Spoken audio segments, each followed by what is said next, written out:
Thank you.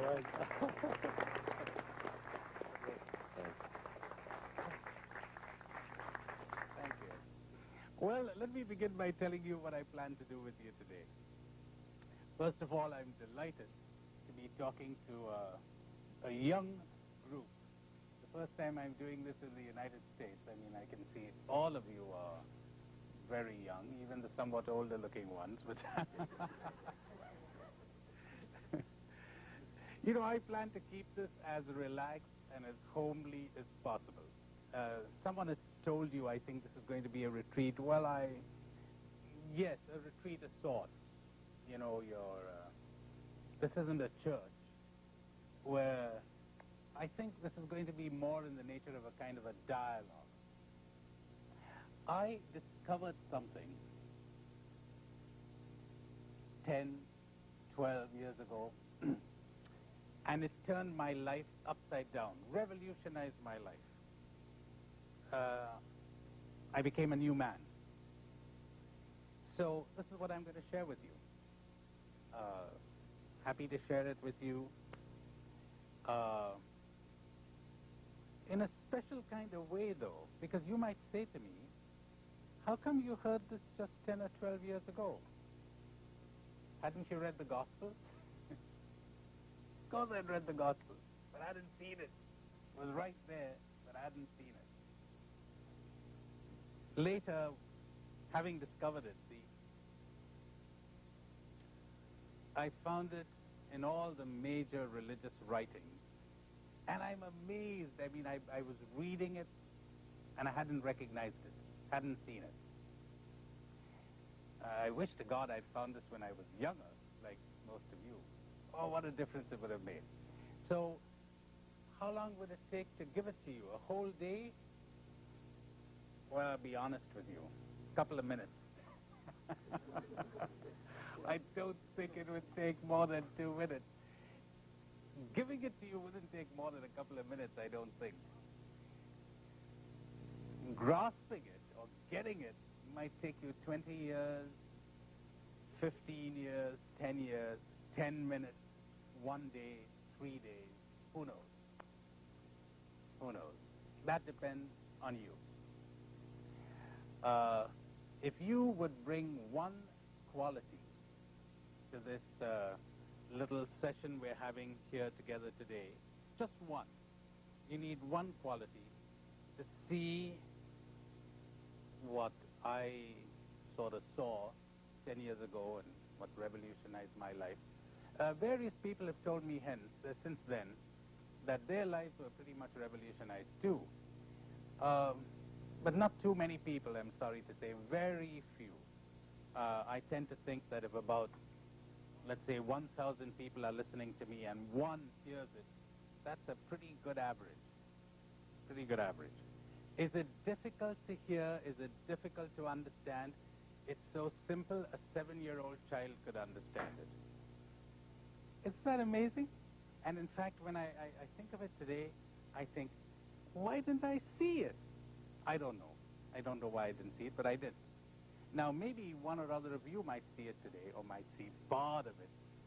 What would you need to see it? Just one thing. The ability to listen. That's all. Are you able to listen? If you can, you might get it. Now, listening is not as easy as you might think it is. Reason. We're always listening from kind of fixed concepts, fixed positions, prejudices. See, listening does not mean swallowing. That's gullibility. Oh, he says it, so I take it. I don't want any of you to have any spirit of faith while you're listening to me. I mean, you could take what the church teaches on faith. You could take the Bible on faith, etc. Don't take me on faith. What I want you to do is question everything I'm saying. Think about it. Come back at me. Feel free to do that. See, even while I'm talking, ask questions, raise your hand anytime. I'd be happy to do this kind of dialogue with you. So it does not mean gullibility. But then listening doesn't mean attacking. See? Because I'm going to say something so new, some of you are going to think I'm crazy, I'm out of my mind.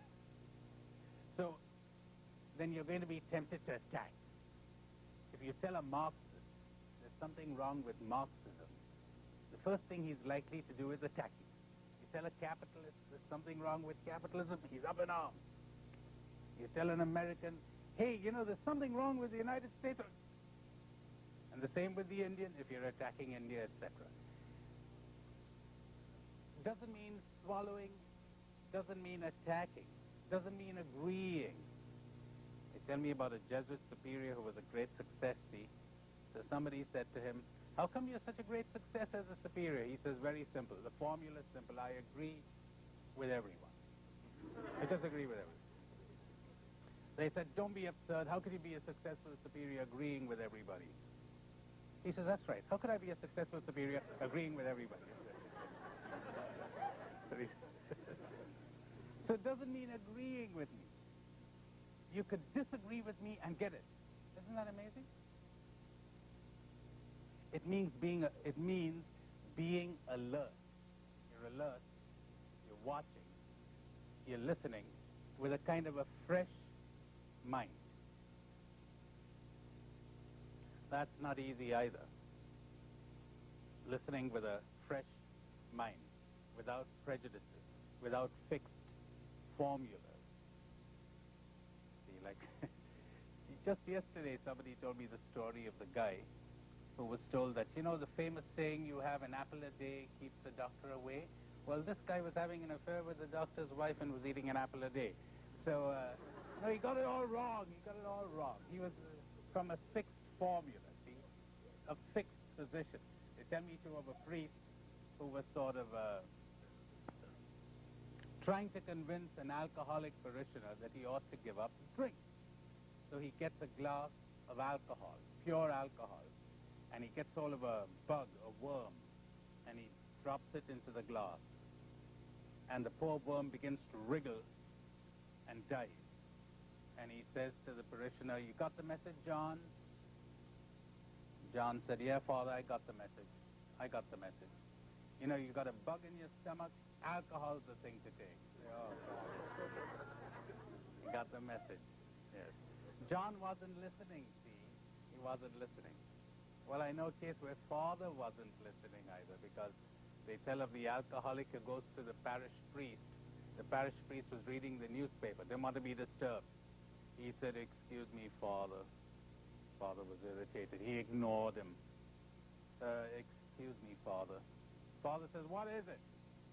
He said, could you tell me what causes arthritis, Father? Father was irritated. What causes arthritis? He says, drinking causes arthritis. That's what causes arthritis. Going about with loose women causes arthritis. That's what causes arthritis. Gambling causes arthritis. That's what causes arthritis. Why did you ask? He says, because it says in the paper here that the Holy Father has arthritis. Father wasn't listening, see? Okay. All right. If you are ready to hear something new, simple, new, unexpected, against almost everything you've been told till now, you ready to hear that? Then maybe you'll hear what I have to say. Maybe you'll get it. You know, when Jesus taught the good news, I think he was attacked not only because what he taught was good, but because it was new. We hate anything new.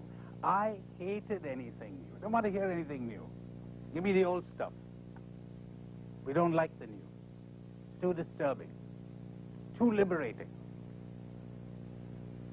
Okay, so the ability to listen. Buddha formulated it beautifully. He says, monks and scholars must accept my words not out of respect, must not accept my words out of respect, but must analyze them the way a goldsmith analyzes gold, by cutting, scraping, rubbing, melting. You must not accept my words out of respect, but analyze them by cutting the way the goldsmith analyzes gold, see? Cutting, scraping, rubbing, melting. Okay, so we've got that clear. Next, the theme of today, we said the rediscovery of life. So let's begin the investigation. Let's begin the research. And then I'll get you even to talk to one another and share views, etc. Okay? So let's start. Life. What's this thing we call life? Take a look at the world, and then I'll invite you to take a look at your own life. Take a look at the world. Poverty everywhere. I read in the New York Times yesterday that the bishops of the United States claim that there are 33 million people in the United States who are living below the poverty line drawn by the government itself.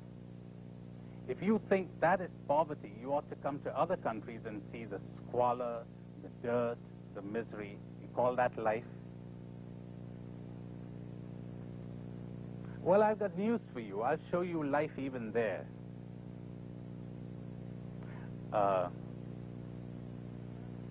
About 12 years ago, a little more, I was introduced to a rickshaw puller in Calcutta. You know what a rickshaw is? The guy who, it's awful. I mean, a human being, you don't have a horse pulling you, but you've got a human being pulling you. The lifespan of these poor men is from 10 to 12 years once they begin pulling the rickshaw. They don't last very long. They get tuberculosis. See? Now, Ramchandra was his name. Ramchandra had TB. At that time, there was a little group of people engaging in an illegal activity called exporting skeletons. The government eventually caught on to them. But you know what they did? They sort of bought your skeleton while you were alive. If you were very poor, you went to them and you sold your skeleton for the equivalent about $10. And so they'd say to you, many of these rickshaw pullers, they say, how long have you been working in this trade? And Ramchandra says, 10 years. And they think, he doesn't have much longer to live. All right, here's your money. Then the moment you die, they pounce on the body, they take it away. And then when the body is decomposed through some process they have, they get hold of the skeleton. Well, Ramchandra had sold his skeleton. That's how miserable he was. And so on and on. He had a wife, he had kids, and the squalor, the poverty, the misery, the uncertainty. You'd never think to find happiness there, right? One day I said to this guy, nothing seemed to faze him. He was all right. Nothing seemed to upset him. I said to him, aren't you upset? He said, about what? You know, your future, the future of the kids. He says, well, I'm doing the best I can, but the rest is in the hands of God. I said, hey, but what about your sickness? That causes suffering, doesn't it? He says, a bit. We got to take life as it comes. I never once saw him in a bad mood. Well, one day when I was talking to this guy, I suddenly realized I was in the presence of a mystic. I suddenly realized I was in the presence of life. It was right there. He was alive. I was dead. You know, a person, a man who reincarnated in himself, those lovely words of Jesus, look at the birds of the air. Look at the flowers of the field. They don't sow, they don't spin. They don't have a moment of anxiety for the future, not like you. It was right here. I know he must be dead by now. You know, I met him very briefly there in Calcutta and then went on to where I live now, further south in India. What happened to this guy, I don't know. But I know I'd met a mystic. Extraordinary person. He discovered life. Rediscovered, discovered. You know, it's interesting. I frequently reflected. The human mind is such an extraordinary thing. It has invented the computer. It has split the atom. It sends ships into space. It has not solved the problem of human suffering, of anguish, loneliness, emptiness, despair. You're pretty young, most of you.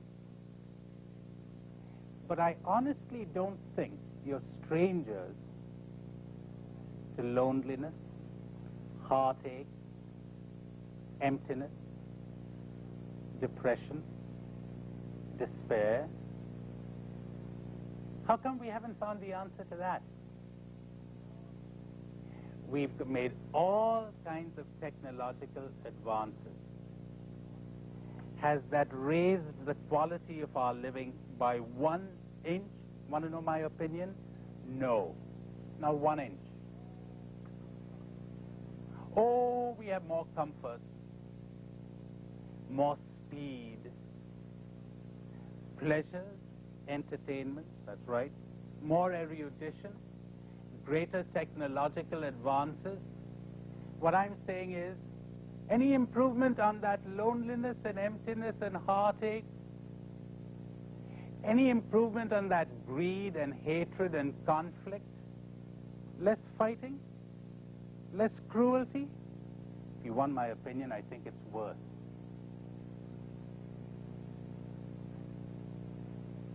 And the tragedy is, as I discovered 10 or 12 years ago, the secret has been found. They discovered the atom. We don't have to go in search of solving it. We got the solution. Why don't we use it? We don't want it. That's why. Would you believe that? We don't want it. We don't want it. Can you imagine my saying to somebody, look, I'm going to give you a formula which would make you happy for the rest of your life. You'll enjoy every single minute of the rest of your life. Imagine my saying that to you. Okay, I'm going to say that to you today. I'm going to give you the formula. I'm going to give it to you. You know what most of you are going to do? Sorry for insulting you in advance, okay? But if you're anything, if you're anything like the audiences I've had till now, you know what most of you are going to do? You say, stop it! Don't tell me! Stop it! Don't want to hear it. They don't want to hear it. And you don't even have to take that on faith. I'm going to prove it to you. You're going to prove it to me before the end of today. Oh, we're going to have a lot of fun. You what? You don't want it. 6 months ago, or roughly 6 months ago, last summer, I was in St. Louis, Missouri, giving a workshop, kind of a weekend workshop. There was a priest there who came to see me. He said, you know, I accept every single word you've said over these 3 days, every single word of it. And you know why? Not because I've done what you encouraged us to do, to cut and rub and scrape and analyze. He says, no. He said about 3 months ago, I assisted an AIDS victim on his deathbed. And the man told me the following. He said, Father, 6 months ago, the doctor told me I had 6 months to live. How right he is, because how right he was. The man was dying, see. He said I had exactly 6 months to live, and I believed him. You know something, Father? These have been the 6 happiest months of my whole misspent life. Happiest. In fact, I've never been happy till these 6 months. I discovered happiness. He said, as soon as the doctor told me that, I dropped tension, pressure, anxiety, hope, and fell not into despair but into happiness at last. And the priest said, you know, many is the time I've been reflecting on the words of that man. He said, when I heard you this weekend, I thought, the guy's come alive again. You're saying exactly what he said.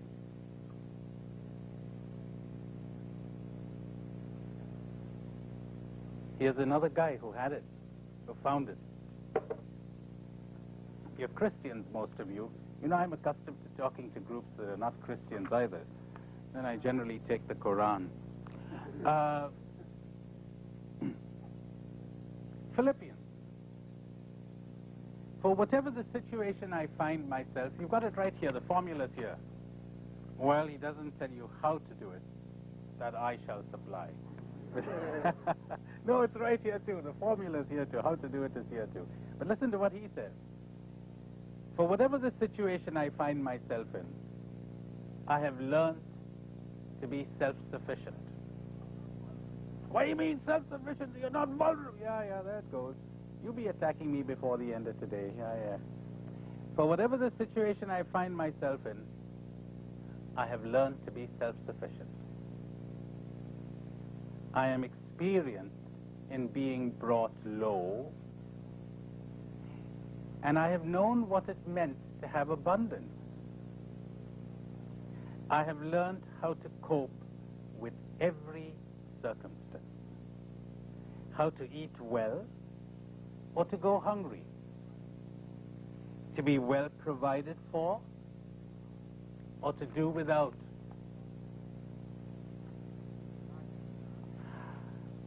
I have learned to cope with every circumstance, how to eat well or to go hungry, to be well provided for or to do without.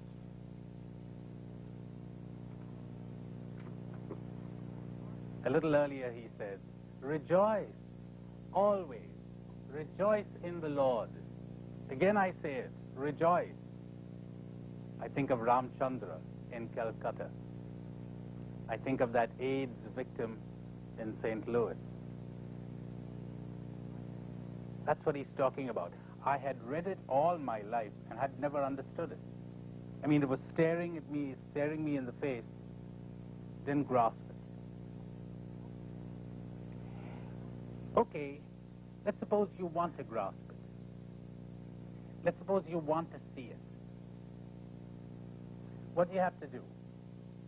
A, understand a couple of truths about yourself. And then I'll throw the formula at you, and you make what you want of it. So here goes. What do you have to understand about yourself? First, your life is in a mess. Don't like to hear that? Well, maybe it proves that it's true. Your life is in a mess. Maybe you'll say to me, maybe, if you're like the average person I run into, your life is in a mess. People will say to me, what do you mean my life is in a mess? I'm doing pretty well in my studies. I got good parents. I got good relations with my family. I've got a boyfriend. I've got a girlfriend. Everybody likes me. I'm doing well at sports. And I have a pretty brilliant career ahead of me. Oh, yeah? Yeah. Do you think your life is not in a mess? He says, no. All right, tell me. Here's the acid test. Ever feel lonely? Any heartache? Ever get upset by anything? You mean, aren't we supposed to get upset? You want the clean, clear, simple answer? Yeah. No. You mean not be upset by anything? That's right, you heard me. No. Shut up. I don't want to hear any more. See what I mean? No. He got a theory. He's got a theory. You got to be upset or you're not human. Okay, go ahead and be upset. Good luck. Bye. You know, there's a lovely saying by one of your American authors, which I frequently quote. He says, don't teach a pig to sing. It wastes your time and irritates the pig. I had to learn the lesson the hard way. I've stopped trying to teach pigs to sing.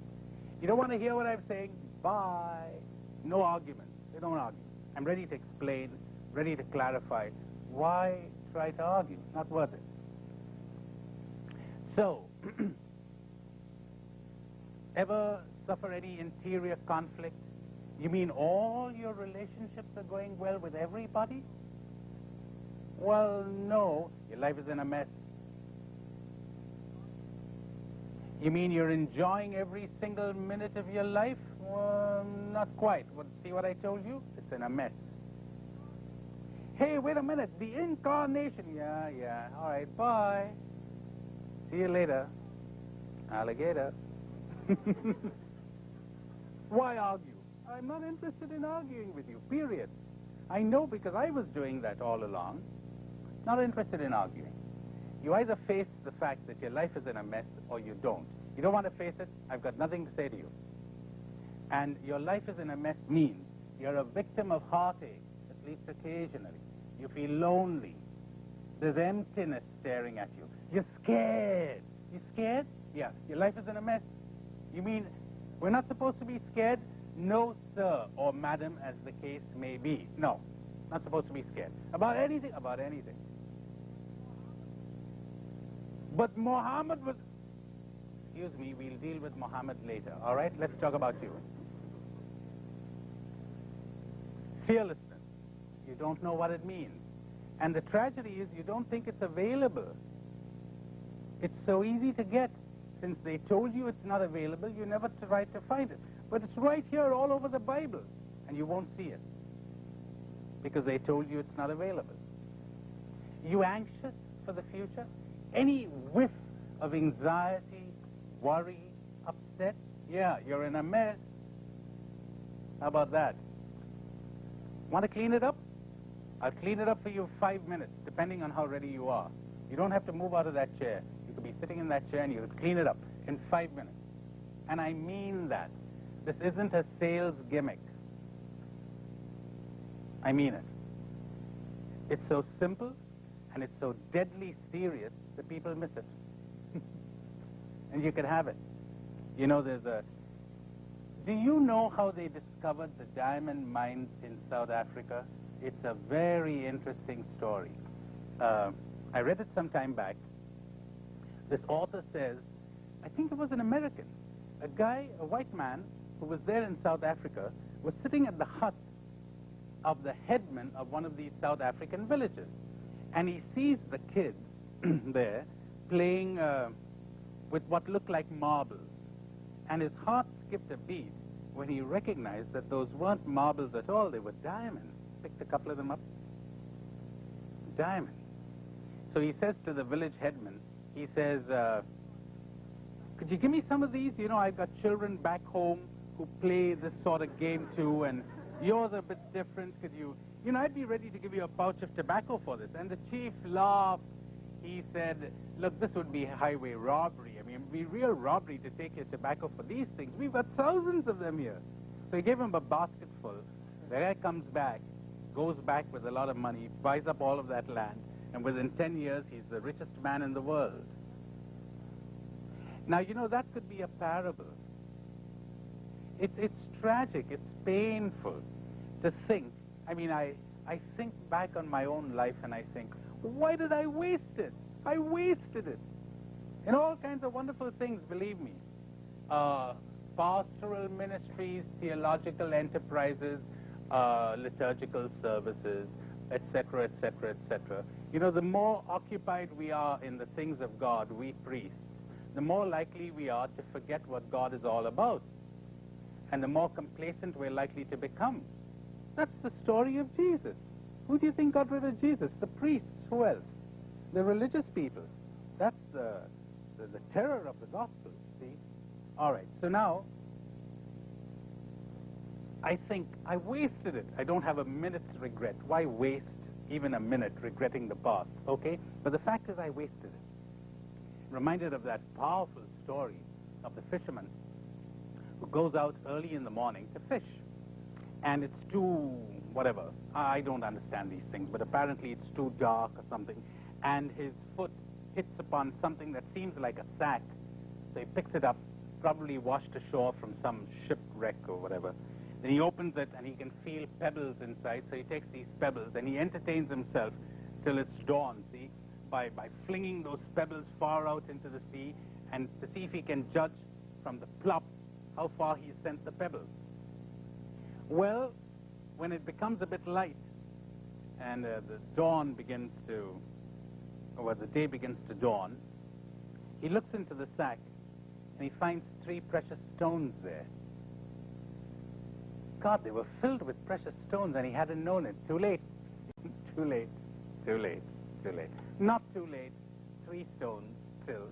Not too late. Not too late. Let's suppose this guy, he's starving. These people who were sitting on top of those diamond mines, they're starving, their children are undernourished, etc. They're looking for food, they're begging, they're pleading with people to feed them. And someone says, hey, don't sell that property. You've got diamond mines. You see this thing? You see this thing? It's a diamond. You could sell it. You could get $100,000 for this. They say, him no diamond, him stone. He got it in his head that that's a stone. Refuses to listen. No, that's a stone. Now that's the condition of people everywhere. They won't hear you. They won't listen. You're telling them life is extraordinary. Life is delightful. You could enjoy it. You wouldn't have a minute of tension. Not one. No pressure. No anxiety. You want it? Not possible. Never been done. Cannot be done. No spirit of research, of investigation. Let's find out. Let's go. No. Can't be done. Don't want to hear you. I mean, our priests have told us it can't be done. Our psychologists tell us it cannot be done. You coming to tell us it can be done? Out. Too bad. All right. So the first thing, are you ready to admit that your life is in a mess? Second, this is a bit tougher, okay? You don't want to get out of it. You do not want to get out of the mess. You talk to any psychologist who's worth his name and he'll confirm that. The last thing a client wants is a cure. He doesn't want to get cured, he wants relief. Eric Byrne, one of your great psychiatrists here in the United States, puts it very graphically. I won't give his exact words because I'm a bit scared. You know, this is traveling, how much did he say? 44,000 miles? I better use respectable language. He says, imagine a client who's up to his nose in a cesspool, okay? Yeah, he calls it liquid S-H-I-T. So he's up to his nose in a cesspool, all right. And he's coming to you, and you know what he's saying to you? He's saying, could you help me so people won't make waves? Doesn't want to get out. Oh, no, get out, for heaven's sake, no. Just help me so they won't make waves. That's what he wants. He doesn't want to get out. He doesn't. You want to test that on yourself? I'll give you a couple of minutes. You could do it right now. You want to test it on yourself? Okay, here goes. Suppose you could be blissfully happy, but you're not going to get that degree. Ready to barter your degree for happiness? You're not going to get that girlfriend of yours or that boyfriend. Ready to barter them for happiness? Huh? You know something? You're not going to be a success. You're going to fail. And everybody say, he's a bum. But you'll be happy.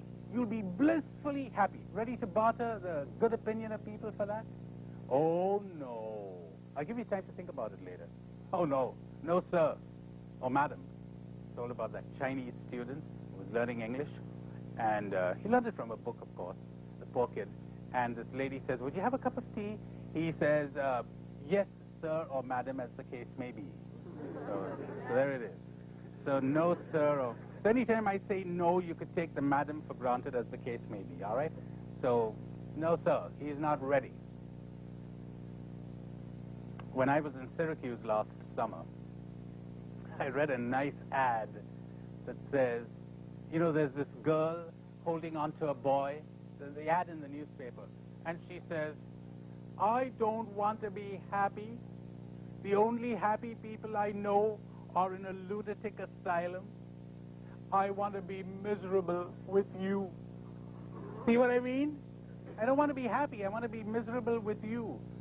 She'll develop a theology about the damn thing after a while. They don't want to get out of it. They don't want it. They don't want it. They don't want it. I don't want happiness. I want fame. I don't want happiness. I want to get that gold medal at the Olympics. Suppose I tell you, look, Give up the gold medal. You'll be happy, damn it. What do you want that gold medal for? What do you want to be the top, the boss of the corporation for? I'll make you happy. On $10,000 a year, I'll make you happy. No, no, no, no, give me my money. My money, my money, my money, my money. See what I mean now? Now you're catching on. They don't want to be happy. They don't want to live. They want money. You know that guy Ramchandra, the rickshaw puller? Huh?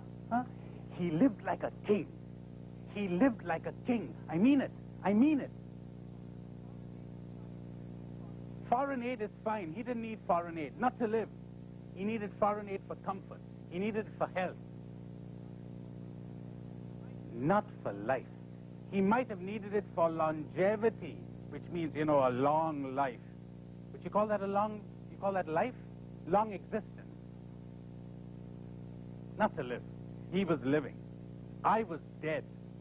He knew what life was. He was happy. He was like the birds of the air and the lilies of the field. He was an incarnation of the Sermon on the Mount. It was all there in the Sermon on the Mount. I discovered later. It's all there. Hadn't seen it. He lived like a king. What does it mean to live like a king? You know what idiots think it means? And the world is peopled with them, believe me. Idiots. You know what they think it means? It means moving around in limousines, having everybody curtsy to them and salute them and all that sort of rubbish, all that sort of garbage, have their names in the headlines. They think that means having power over people. They think that's what it means to live like a king. I tell you what I think it means. They're not living like kings, they're slaves. They're terrified. Look at their faces on television, for heaven's sake. Those kings and queens and presidents and the rest of them. Look at them on television, you'd recognize it at once. He's scared. You know why he's scared? Because he wants power, that's why. He wants prestige, he wants a reputation, that's why. He's not living like a king. I'll tell you what it means to live like a king. To know no anxiety at all. No inner conflict at all. No tension, no pressures, no upset, no heartache. So then what are you left with? Happiness, undiluted. People sometimes say, what do I do to be happy? You don't do anything to be happy, silly. It shows how bad your theological education has been, that you think you've got to do something to be happy. You don't have to do anything to be happy. You can't acquire happiness. You know why? Because you have it. You got it right now. You got it. But you're the whole time blocking it in your stupidity. You're blocking it. Stop blocking it, you'll have it. If I could show you how to get rid of your conflicts, your anxieties, your tensions, your pressures, your emptiness, your loneliness, your despair, your depression, your heartache, you get rid of all of that, what are you left with? Sheer undiluted happiness. That's what you have. The Chinese put it beautifully. When the eye is unobstructed, they say, the result is sight. Don't do anything to get sight. When the eye is unobstructed, the result is sight. When the ear is unobstructed, the result is hearing. When the mouth is unobstructed, the result is taste. I will add later. When the mind is unobstructed, the result is truth. And when the heart is unobstructed, the result is joy and love. You've got it all, but it's obstructed. Drop it. The second major step, you don't want to get out of it. You want comfort. You want your little possessions. You want the little things that society has taught you are essential for happiness. Falsely, you want that. You don't want to get out of the mess. Those are the things that are creating the mess. Look, I've been talking too much. I've been talking for 45 minutes. I ought to give you a bit of a break. Let me do this. Let me give you something to talk about for 2 or 3 minutes. You can even stand up while you're talking about it. See, I don't want you to be sitting there so long. Stand up and stretch and talk about it, and then maybe you want to ask me a few questions. Later I'll give you a somewhat longer break to draw up a more formal question. You get what I'm saying? More formal questions. And then we'll take in questions from outside too. But we'll do that a bit later, maybe 15 minutes hence. Why don't you stand up for a couple of minutes and think of this? I'm going to give you something to talk about and to think of. It's this. Has it ever occurred to you that what you call your happiness is really your chain?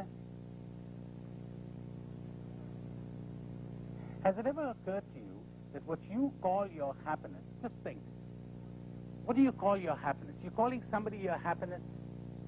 You are my joy. Your marriage, your business, your degree, whatever. Where do you find your happiness? In whom do you find your happiness? Your prison. Oh, this is hard language, and who can listen to these words? But reflect on it, cut, scrape, melt. So maybe I could get a little reaction from you. Then I go right on with the presentation, kind of, relentlessly on, and then we'll have a longer break. Take a couple of minutes, stand up, stretch, kind of thing, relax.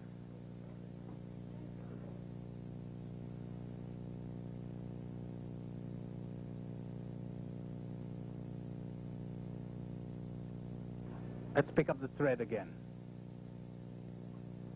Your life is in a mess. Don't want to get out of it. There was another thing. It's in a mess because you've got wrong ideas. Not because there's anything wrong with you. You're okay.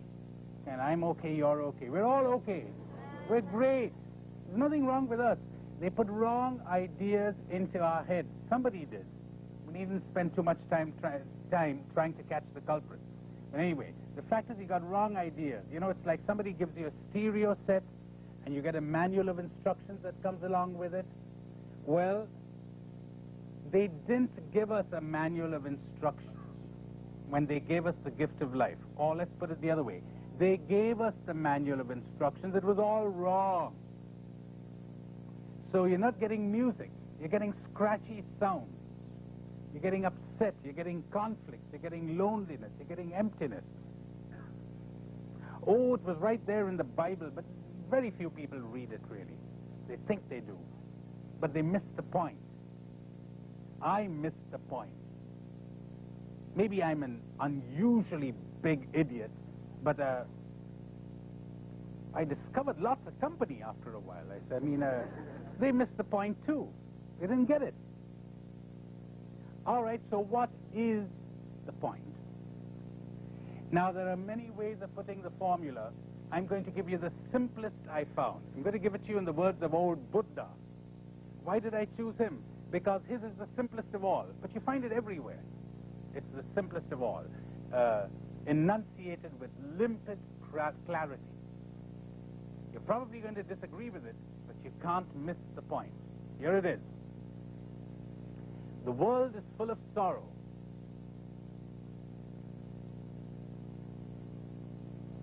The root of sorrow is desire.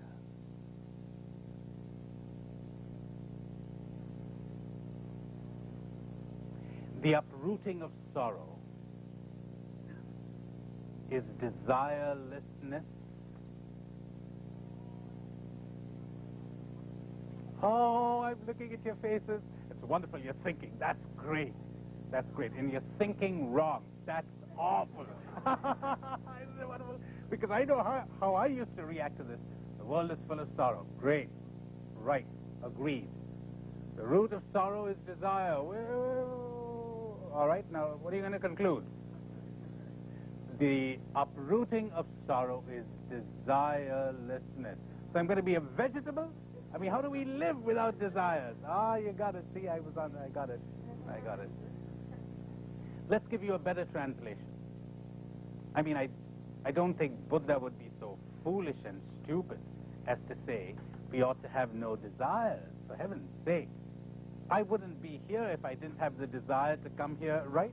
I wouldn't be speaking if I didn't have the desire to speak. You wouldn't be here if you didn't have the desire to come and hear me. So, let's give it a better translation. The world is full of sorrow The root of sorrow is attachment. The uprooting of sorrow means the uprooting, the dropping of attachment.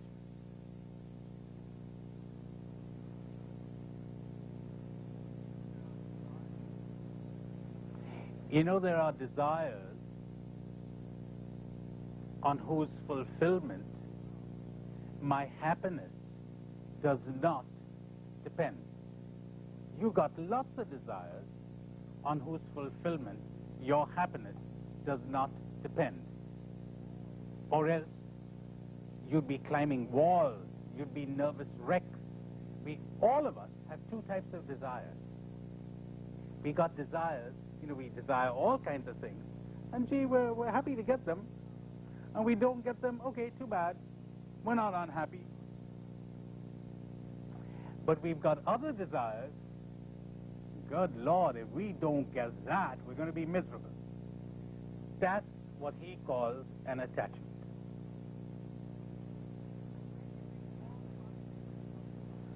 Where do you think all conflicts come from?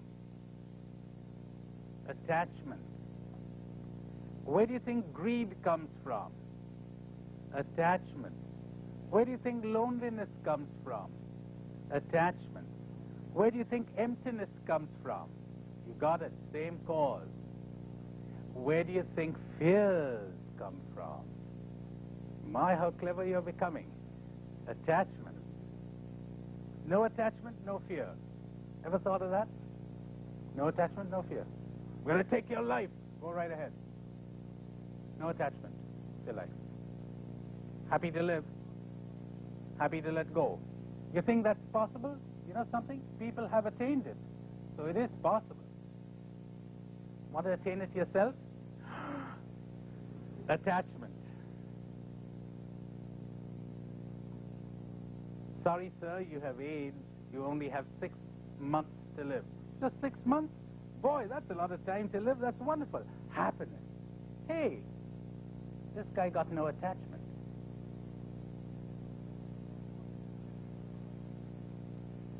You walk into a restaurant. Think we'll have soup tonight. What kind of soup do you have? You have tomato soup? No, sorry, sir, no tomato soup. No tomato soup, for heaven's sake. I mean, what kind of a restaurant is this? Come on, folks, we're going somewhere else. See, if I don't get tomato soup, I can't have dinner. Attachment.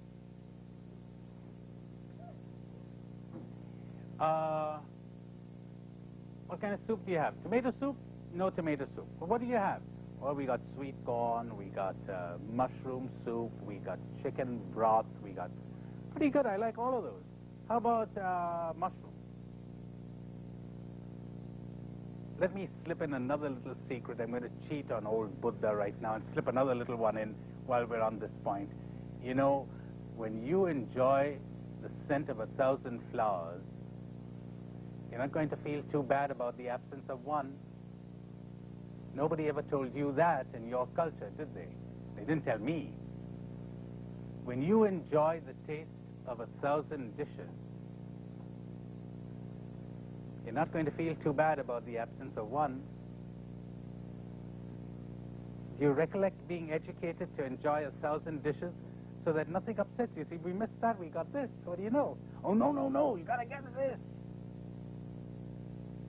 That's what your culture and mine is training us for. We got the wrong instructions. They don't give a damn whether you and I are happy or not. They want us to achieve. They want us to produce. That's what they want. Even if we're going to be miserable slaves and unhappy. So, it's a big deal. You lost a friend. You got 1 million friends. No, not that kind. I want one personal, unique, unsubstitutable friend. So if he rejects me, then I'm miserable for the rest of my life. Good luck. Bye. Not teaching this picture thing. Too dangerous. But that's the way we've been brought up. That's the way it has been for thousands of years. You got to have desires on whose fulfillment your happiness depends. Very good for so-called progress, of course, huh? Because you'll throw all you have into the enterprise. So-called progress. I call it so-called, because that's not progress to me. That isn't progress. You mean, isn't it progress when we have jumbo jets and spaceships? Very clever. I'll tell you what is progress. Heart progress. Love progress. Happiness progress. You got that? Oh, sorry, we don't have that. You can keep the rest. What's the use of it? Tell me, what's the use of moving around in aeroplanes with a heart that is full of misery and emptiness? Tell me. I'd rather live on the ground in a jungle and be blissfully happy and dancing all day. Wouldn't you? Maybe you wouldn't. I don't know. You see, you're really confronted with a choice of life or death. And what people call life is frequently death. And they don't know it. And you mean to tell me that if you've got attachment, you can love?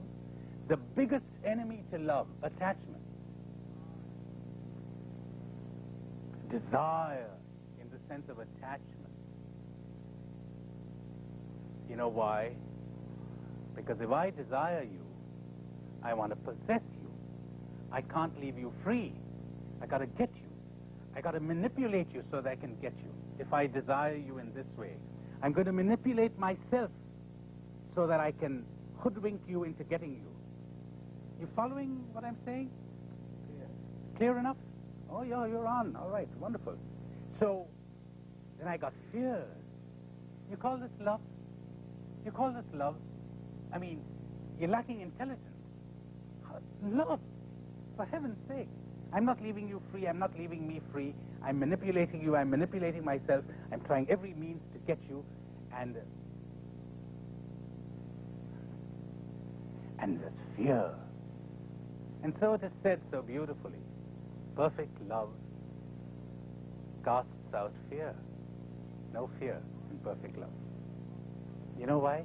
Because there's no desire. Now, ask your culture. I've asked mine. Ask your culture if it can make any sense out of this statement. Where there is love, there is no desire. Desire in the sense of attachment, okay? Okay, attachment. You know what they tell you? But attachment is love. That's how stupid they are. Then you expect to find life. You can only find death and misery. They say, how could you love if you don't feel attachment? Later, I'll keep this for the end of the day, I'll talk explicitly about love. Such a simple, such a sublime, such an extraordinary thing.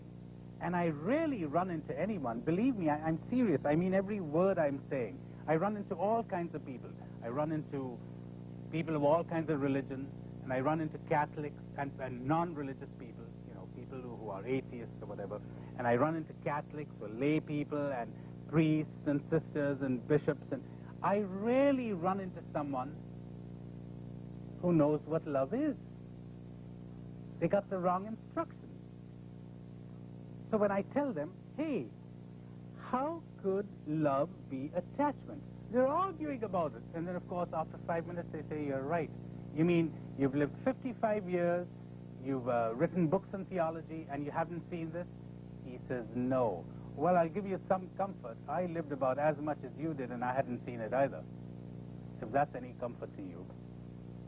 But it's so obvious. Attachment meaning, without you, I will not be happy. Got to get you. Attachment means, I got to get you. If I don't get you, I won't be happy. I cannot be happy without you. There you've got the formula for divorce. There you've got the formula for quarrels.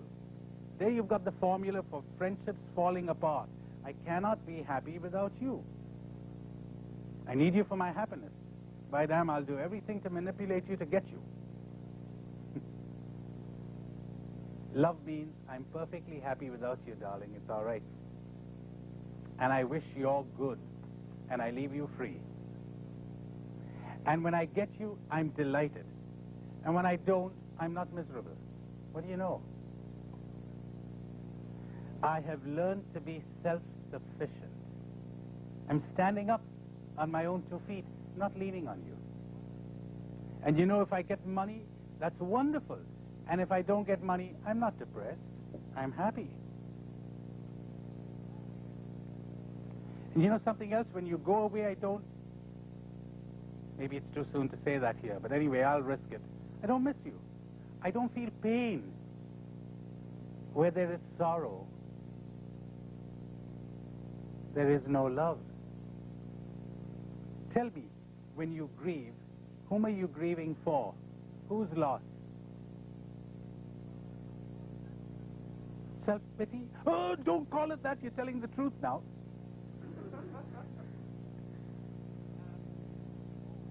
Here's the formula. If you were not actively engaged in making yourself miserable, you would be happy. We were born happy. All life is shot through with happiness. Oh, there's pain. Of course there's pain. Who told you you can't be happy without pain? Come and meet a friend of mine who's dying of cancer. She's happy in pain. So, we were born happy. We lost it. We were born with the gift of life. We lost it. We got to rediscover it. Why did we lose it? Because we were working actively. They taught us to work actively to make ourselves miserable. How did they do that? By teaching us to become attached. By teaching us to have desires so intense that we would refuse to be happy unless they were fulfilled. The tragedy is, my dears, the tragedy is that all you need to do is to sit down for 2 minutes and just watch how untrue it is that you would be unhappy without A or B or X or Y or whatever. Do you know something? You won't sit, because if you sit, you might see it. You won't sit and look at it. I know I wouldn't. I resisted it for years. You mean if I don't get Mary Jane or I don't get John, I won't be happy? Hey, wait a minute. That's false. Before I met him, I was happy. And you know something? I once fell in love with somebody, and then, well, I lost her. And I was heartbroken. So what happened? I'm all right now. So she wasn't my happiness after all. Remember the time you were a child, and you lost something, and you thought, I'll never be happy without this. What happened? If we gave it to you today, you wouldn't look at it. Why don't we learn? Oh, no. We got to live in illusion. It feels good. It gives you a kick, doesn't it? It gives me a kick. We want kicks. We don't want happiness. We want thrills. And wherever you got a thrill, you got an anxiety. Because you might lose it. Or you may not get it. And you got a depression following. You got a hangover. It's so simple, as I told you. I could put it down for you in 2 minutes. Whether you'll hear it is another question. That depends on your own heart. So here it is. The world is full of sorrow. The root of sorrow is attachment desire. The uprooting of sorrow is the dropping of attachment. How does one drop it? One only looks and sees that it is based on a false belief. The belief that without this, I cannot be happy. That's false. The moment you see it's false, you're free. Good luck to you. May take you 1 minute, may take you 25 years. But the day you see it, you're free. You're free as a bird. You know, you'll be coming up to give satellite retreats. You'll be talking to presidents. You'll be meeting popes. You won't be one bit phased. You're free. You're free. You're completely free. You'll be making an ass of yourself. You won't bother. You won't bother to impress anybody. You know what that means? That you're not bothered to impress anybody? You know what it means? That you don't give a... Is damn a swear word in the United States? Maybe I shouldn't be using it. You don't give a thinker's damn what they think about you and what they say about you. You know what that means? Oh boy, that's freedom. You're not bothered about whether they approve of you or they don't. It's all right. You're happy. You don't approve. All right, too bad. That one failed. We move on. I'm happy. But that's because you've discovered that your happiness does not lie in these things. You've got to see that for yourself. Useless reading a book. Useless listening to me. You've got to see it. And of course, you won't see it if you got the wrong formula. I'll deal with the questions right now, okay? My name is Pat Takatrick, and I'm from the Graduate School of Religion at Fordham. Yes, Pat. Basically, my question revolves around this. There seems to exist a tension between being aware of a state of detachment, that's probably not the right way to put it, and also that pulling toward what society says you have to do to be successful. And how do you resolve that tension or even that sense of one's pride that gets in the way? Great. Okay, Pat. Thank you. Thank you. You get the question? It's like a pull. On the one hand, happiness, peace, serenity, being self-possession, if you want, being above it. On the other hand, the drive that society has put into us to be successful. How does one resolve it? Just redefine success. Redefine it. What is success? Now, that's not going to come easy if you're too much in the grip of what will they think, what will they say. What that's called pride. I wouldn't call it pride. I'd call it a kind of a total dependence for one's worth on others. If you think I'm worthwhile, I'm worthwhile. If you adjudge me a success, I'm a success. If you don't, I'm not. Oh, who will give us the grace to break out of that? When I meet a man or a woman who has broken out of that, I salute. Not the other one. The big commanders and the presidents. Oh. Very inferior human beings. Not one bit better than the average. Lustful, greedy, frightened, anxious, ambitious, grasping, controlled like puppets by what people think and what people say, and so captured, so enslaved by the desire for power and this. You want me to respect that?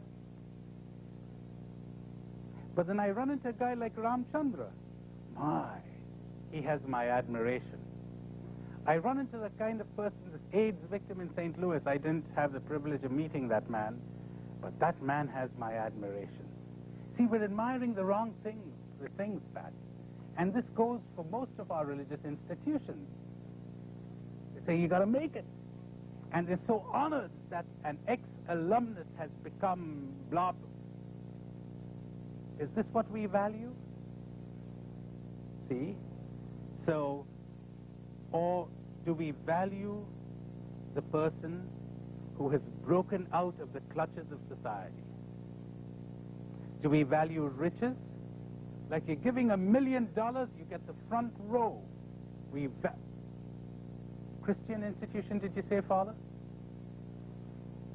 So it goes, see, as somebody pointed out, we're so much in danger of, we're brainwashed, we're bombarded constantly by this viewpoint. We're indoctrinated. Now I'll address myself to this question, so that way, the nice introduction to what I'll be saying this afternoon, I'll be addressing myself to this question this afternoon after about an hour, to this stranglehold that society has on us. Is it possible to break out of that? Okay, here we go again. Ready for more work? All right. I thought of a couple of stories to tell you on my way here to illustrate a bit what I was trying to communicate this morning, see? And then while I was sitting here waiting for us to come on, I thought of a better one. There's a Japanese master, a fellow called Bokoju. See, every time I think of his name, I imagine a plump, rotund kind of a guy, happy-go-lucky soul. Bokoju. It was said of Bokoju that every morning when he woke up, he'd give a great big belly laugh that resounded through the 250 cells of the monastery. Everyone could hear him. Everybody woke up with that laughter, like the alarm clock. See? Great big belly laugh. And he'd go on for about 3 or 4 minutes. And the last thing he did at night before he went to bed was again let out a great big belly laugh, and then he'd curl up on his mat and go to sleep. And the disciples were very curious to know what it was that made the master laugh. And they tried their level best to get him to tell them. But he wouldn't. And he died without telling them. That's the end of the story.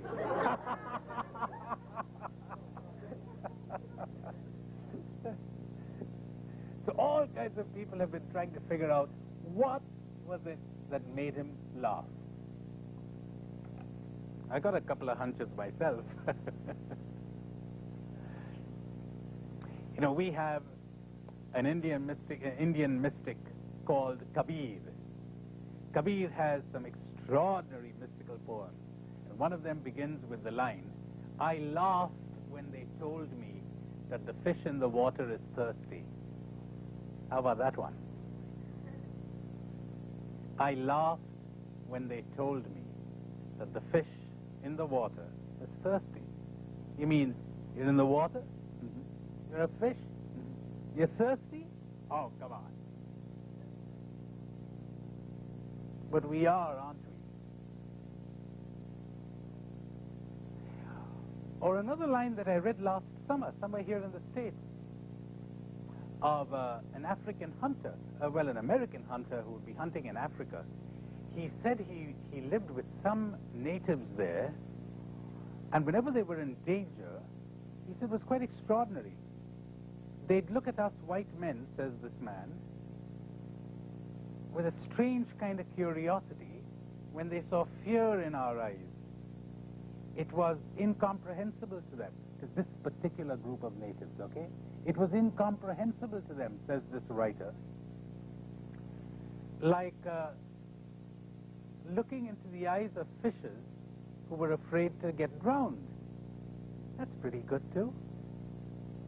Can you imagine a fish scared of drowning? And so again and again, the mystical teachers of the world have been posing this question. They're puzzled. Why are they unhappy? That kind of thing. Why are they scared? That kind of thing. And of course, till one has seen, it makes sense to feel scared. It makes sense to be unhappy. You know, when I talk about fear, I'm not talking about the present response to immediate danger. I'm not talking about that. That the animals have. I'm talking about fear of what's going to come, fear of what's going to happen. I'm talking about that. And this, the mystics tell us, doesn't exist. In their mind, simply doesn't exist. Boy, what a state to be in. Extraordinary. Well, here we are with these. You know, there's another nice story about this.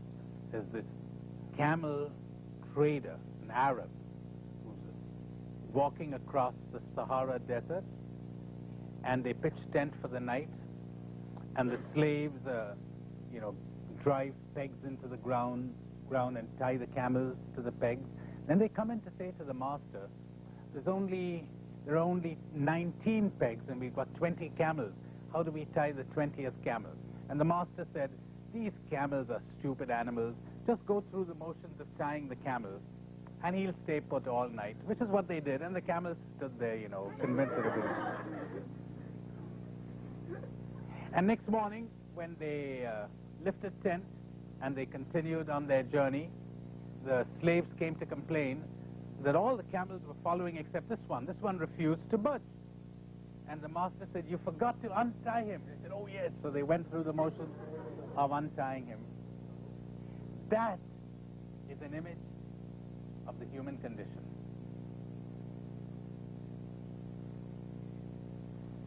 We're scared about things that are not. We're tied to things that don't exist. They're illusions. They're falsehoods. They're beliefs. They're not reality. The agonies we go through over things that we have convinced ourselves our happiness depends upon, but it doesn't. It just doesn't. And we don't want to see it. Again, the mystics, I guess they understand this because they went through this themselves. They're in amazement that the human being would deceive himself, or people would fool themselves in this way. Now, what I'm going to offer you today is the beginning. You don't need anyone else to show you the way. If you keep following this, as I said to you in the previous session, you just get a glimpse of this and you keep at it, you'll find the way, and sooner or later you'll discover what this means. You're tied to things that don't exist. They don't exist. The story of the disciple who goes to the master, and the master says, "What have you come here for?" And the man says, "Moksha." Moksha is the Sanskrit word for freedom. I've come for freedom. "Oh, freedom," says the master. "Mm-hmm. Go and find out who has bound you." So the guy goes back and meditates for a week and comes back and says, "No one has bound me."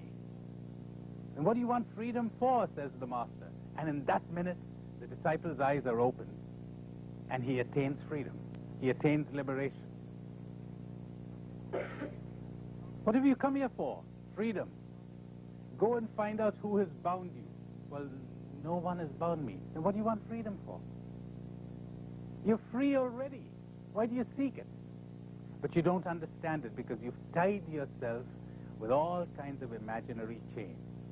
So this is going to be the theme of the present session. We're going to take it a little bit at a time, okay? We take little breaks and stuff so it won't be too heavy on you. Let's take it one step at a time.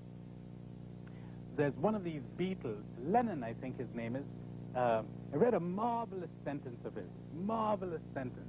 He says, "Life is something that happens to us while we're engaged in something else." Oh, beautiful, beautiful. Life is something that happens to us while we're busily engaged in something else. Worse, life is something that happens to us while we're busy suffering all sorts of other things. I have a perfect image for this. You've got a concert hall, there's a symphony that's going on, the orchestra's playing, you've settled down nicely and comfortably in your seat, kind of the dark atmosphere, and you're getting ready to hear the music and to enjoy it, and then suddenly you remember that you forgot to lock your car. Oh gosh, what do you do now? You can't get out, it'll be too disturbing. You cannot enjoy the music, and you're caught in between. That is the image of life for most people. Constant anxiety. What do I do now? What's going to happen next? How do I cope with this? How do I deal with that? Oh, you seem to recognize that. Yeah. You mean, is another condition possible? It is. It is. It is.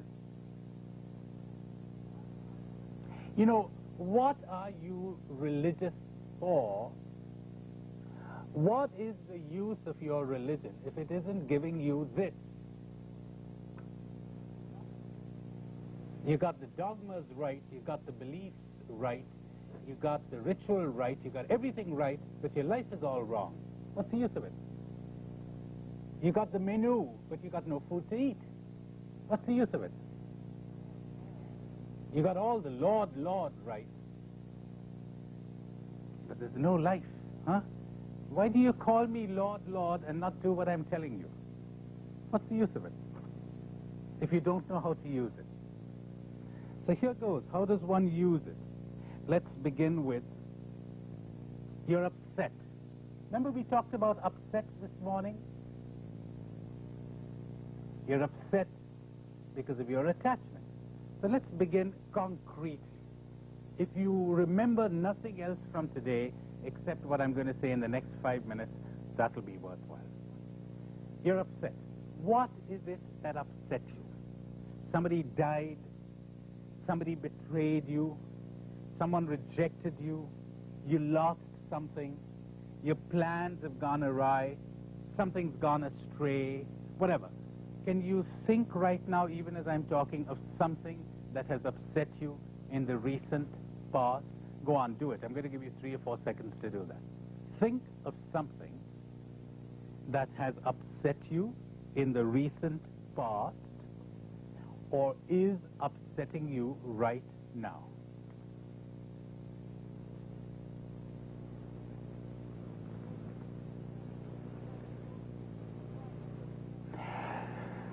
Then get your soul ready for a shock. Here it comes.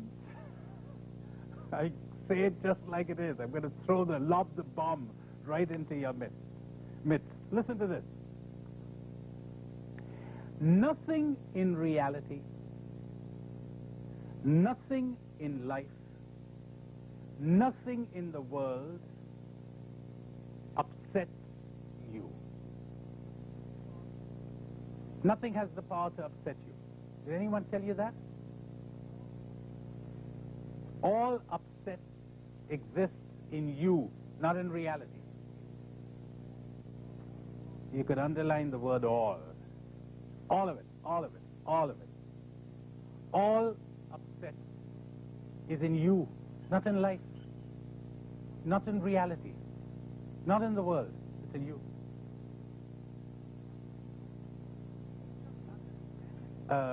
Just understanding this has changed the lives of people, 180 degrees round. Just understanding this and no more.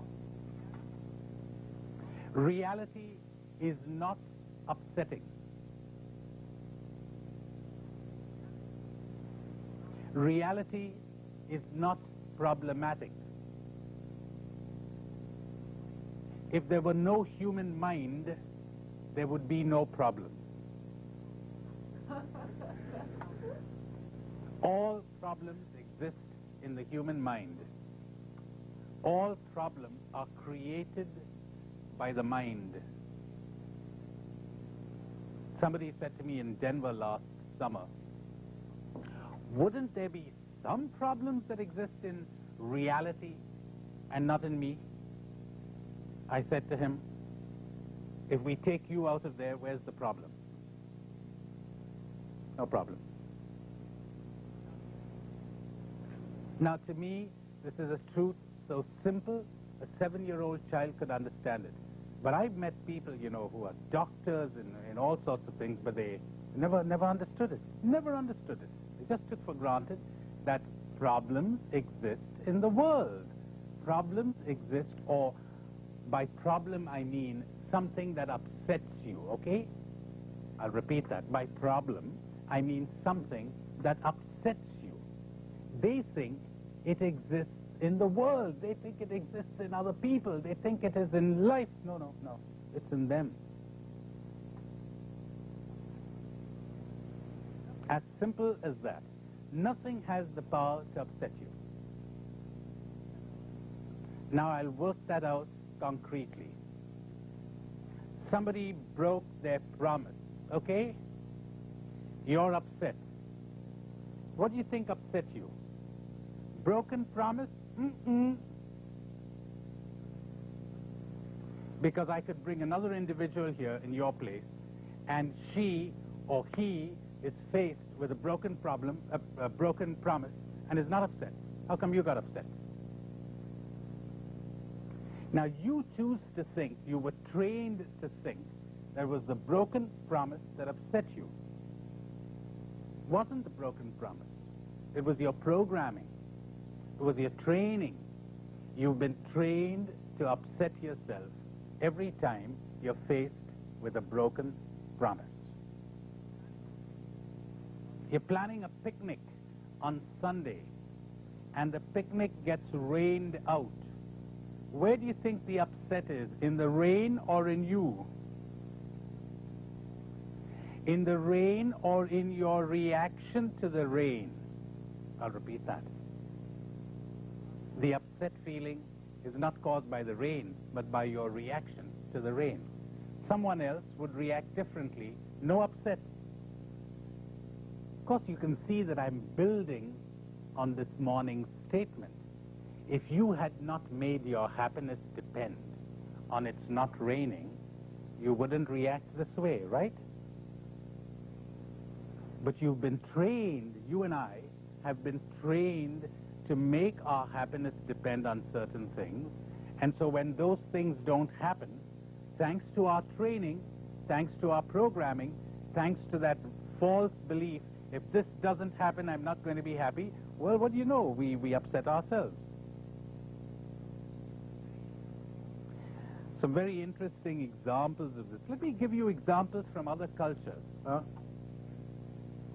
Last summer, a friend of mine here in New York told me a very interesting, gave me a little anthropological detail of a tribe in Africa. He said, you know, their method of awarding the death penalty is the following. They don't have any electric chair. They don't have death by hanging. They have death by banishment. So you belong to the tribe, and you have committed a capital offense, and you're banished. And this friend of mine said, when the sentence of banishment is read, within a week or so, the person dies. Would you die if somebody read a sentence of banishment on you? I wouldn't. I don't think you would either. Would you? What do you think? I mean, we might feel it, right? I mean, we're banished to another place. We wouldn't die, for heaven's sake. They die, literally. There's a Jesuit friend of mine in Mexico who told me about a belief among the natives in one part of Mexico that if they touch a certain type of stone, they would die. They're quite convinced of this.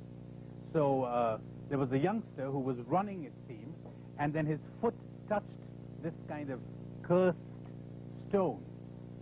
And the boy came to father and said he was going to die. And father said, oh, that's superstition. I don't believe this. Well, that night, the boy's mother came to the priest and said, Father, would you please come with the last sacrament? And father said, look, that's superstition. Don't you encourage that kid, or he's going to really, you know, it's going to be a kind of a self-fulfilling prophecy. This is rubbish, etc., etc. So he didn't go. Well, the next morning, the kid had died. He had literally died. He was convinced of it, so he died. One hears of students in certain cultures, in certain communities, in certain countries, who take their examinations so seriously. I hope you don't take those blessed examinations of yours as seriously. Take them so seriously that if they fail, they commit suicide. I know people who fail and say, great, doesn't matter at all. And somebody else, suicide. Why the difference in reaction? Now, let's draw the conclusion. Who killed him? Who killed her? The examination? The failure? What do you think? Let's get some response. What would you say? Herself, her reaction, right? Her reaction. You could say about the guy who was banished there from that African tribe, suppose I said to the judge, the banishment killed him. The banishment did not kill him. It was his belief, his culture, his indoctrination, his programming that killed him. The kid whose foot touched the stone, did the stone kill him? Oh, no, no. It was his belief, his programming. You got that much? Now we apply it to our daily life. And the application is devastating, explosive. If you could explode into happiness forever. You really could. I'm going to get you to try it. I'll give you a little bit of a break, and I'll give you an exercise on this. And some of you are going to experience it right here in this room. Watch. Something has upset you. Did you hear that expression? Something has upset you. That's the way the English language is. That's the way all languages are. Something upset me, nothing upsets you. The accurate way to speak would be, I upset myself on the occasion of something. But who speaks like that? So you upset me. No. Your behavior occasioned my upsetting myself. But we hate it, don't we? We love to make the world responsible, or people responsible, or life responsible, or God responsible. You did it. Not the upset. Not the upset. Are you getting some inkling of what it would mean if you really grasped this? You'd be above it all. That's one nice definition of spirituality. Spirituality means to no longer be at the mercy of any event or any person or anything. Hey, I didn't say not to love people. I said you're not at their mercy anymore. You're no longer at the mercy of any event or of any person or of anything. In other words, no matter what happens, you no longer upset yourself.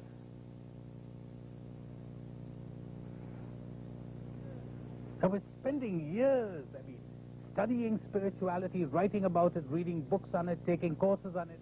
But, hey, I want to see, are you still upset? Do you still upset yourself on the occasion? You do. What's the use of all your studies? Life is passing you by while you're sitting in that concert hall, unable to enjoy the music, unable to lock the car, caught in between.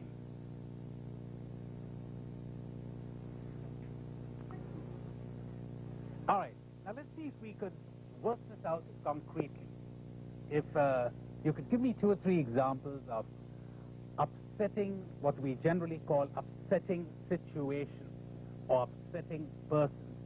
If it were personal to you, that would be even better, but it doesn't have to be personal, huh? It could be something that you've experienced, something that someone else has experienced. What's your name? Kathy? Kathleen? All right. Go ahead, Kathleen. All right. If someone died, so here's an example, okay? Someone dies, and I'm upset. What upset me? The death of this person. No.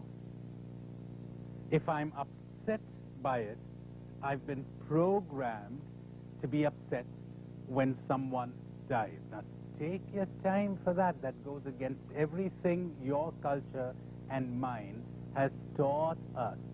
We've been taught to upset ourselves when we lose somebody. We've been trained to upset ourselves when someone rejects us, disapproves of us, leaves us, dies on us. We've been, here it goes, get ready for a scandalous sentence. We've been trained to depend emotionally on people.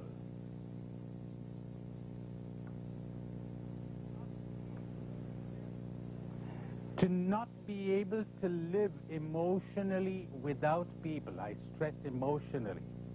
So, well, naturally, I'm upset because someone I was attached to has died. The death upset me. On the occasion of this, I have been trained to upset myself. It sounds almost blasphemous, huh? It's awful. Think it over. Let's get a couple of examples more. Yes? Someone on the street who doesn't have enough to eat.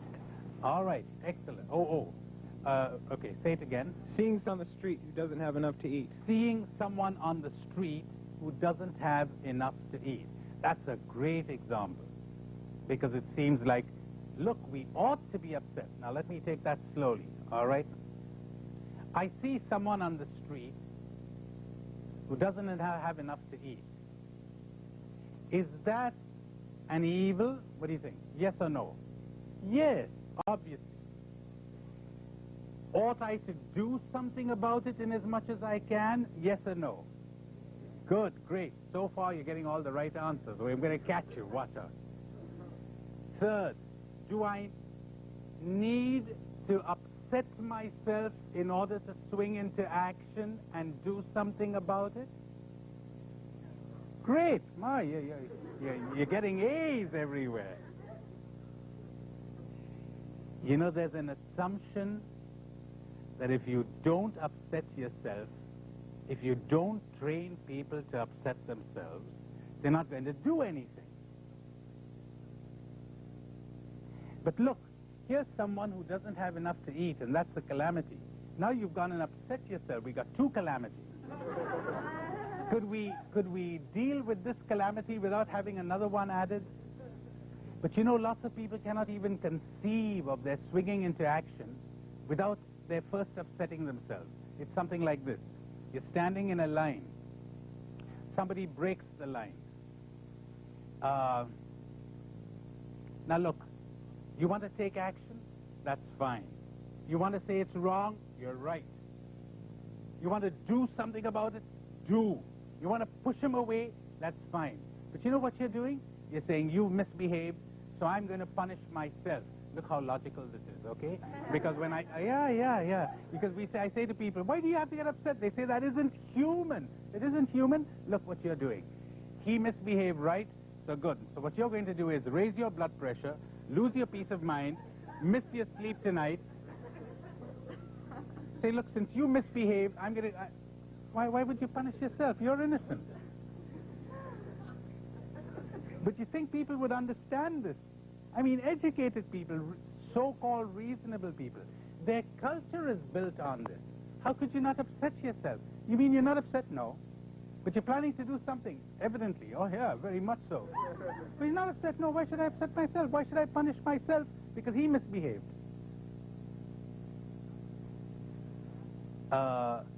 Plunge into the din of battle and keep your heart at peace at the lotus feet of the Lord. Get into the din of battle.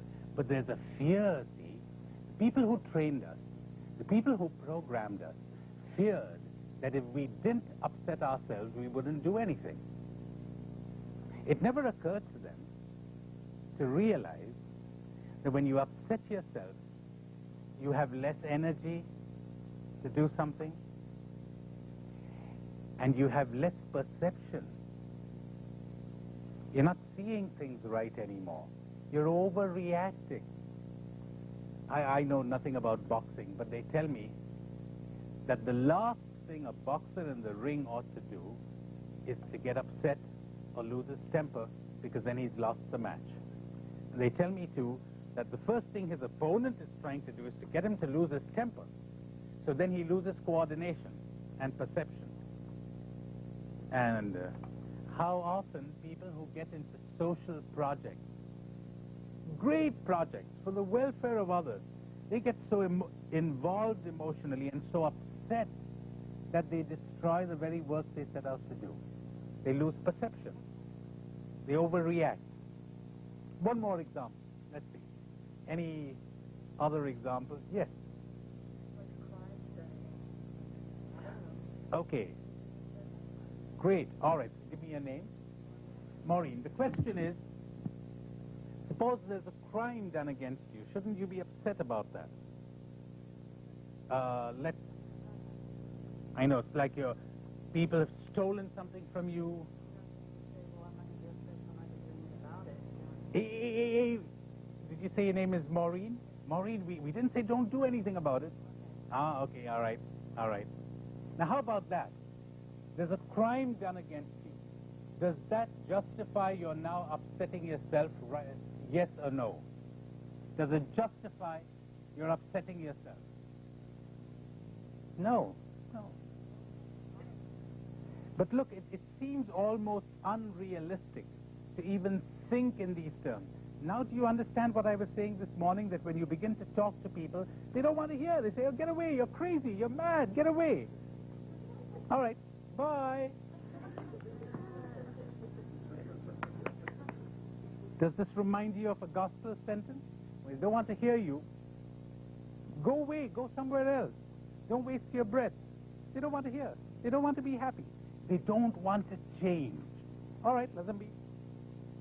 Why would you want to waste your breath? Do you have a need to give yourself the good feeling that you're converting everybody and the cause of their enlightenment? Maybe you ought to look into yourself now. You're not going to be happy unless you set yourself up as the great master, huh? See?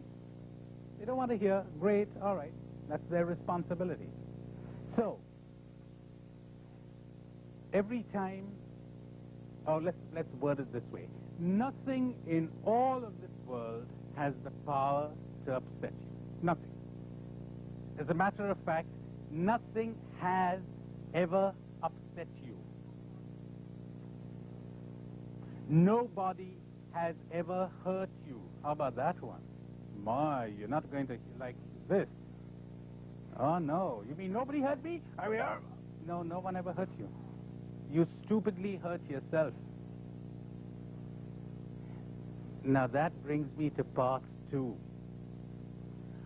Oh, they didn't hurt me, right? Reality didn't hurt me, right? So I cannot lash out against them.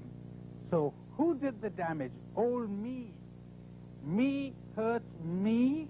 Yeah. And I'm going to lash out against me.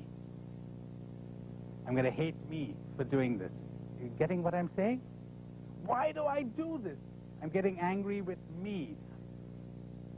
I'm getting upset with me. What do you know now? Well, I got good news for you. They didn't do it to me. The world didn't do it to me. Life didn't do it to me. And best of all, I didn't do it to me. Isn't that wonderful? Then who done it? Look, honest to goodness, would any of you in your right mind sit down and knowingly and willingly and deliberately upset yourselves? Come on. Do you think any of you would do that? No, we wouldn't. We're not going to upset ourselves deliberately. It's as if this is something beyond our control, right? So stop blaming yourself. This has been stamped into you. You've been programmed into this. You've been conditioned this way. This is what you got to understand. You see, you don't have to do anything for enlightenment. You don't have to do anything for liberation and for spirituality. All you have to do is to see something, understand something. If you would understand it, you'd be free.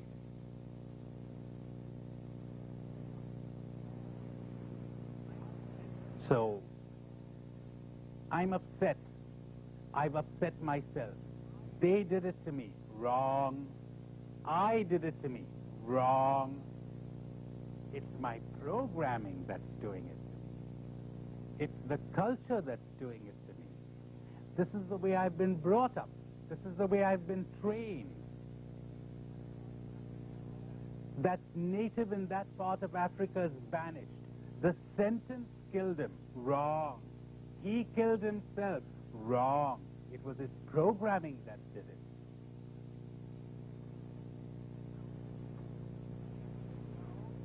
So, we've been programmed this way.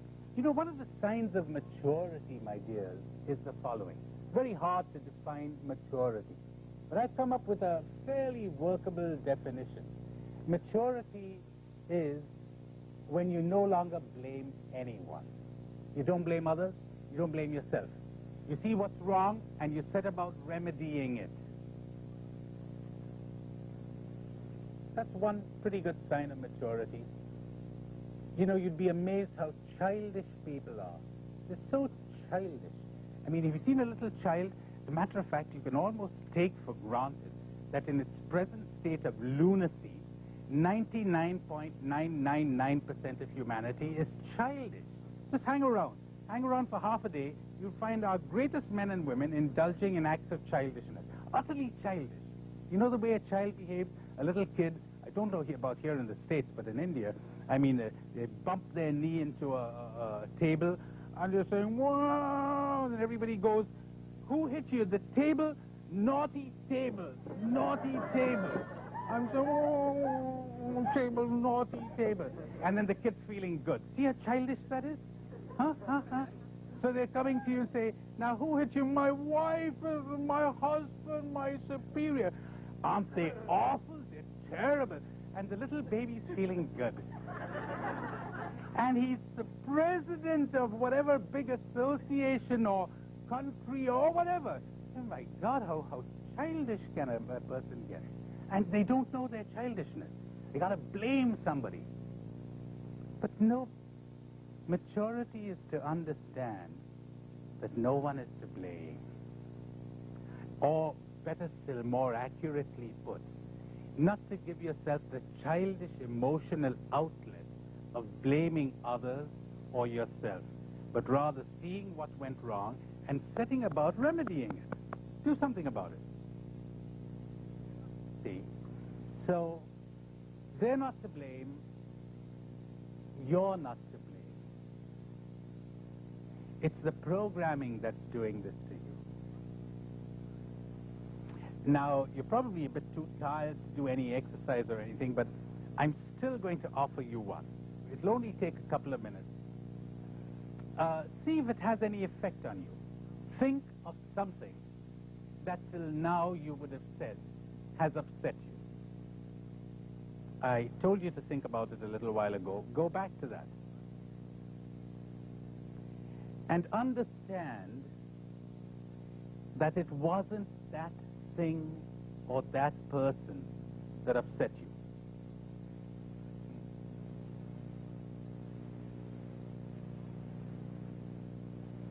It was your programming. It was your programming.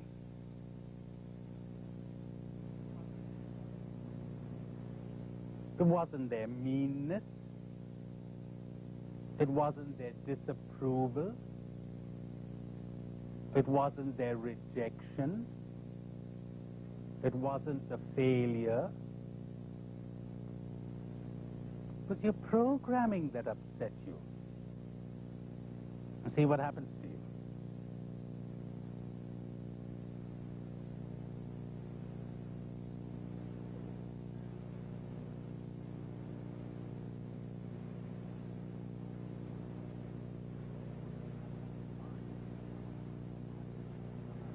If anyone would summon up the courage to tell us what happened to him or her, that would be splendid. Anyone wants to tell us if you had any success doing it and what happened to you?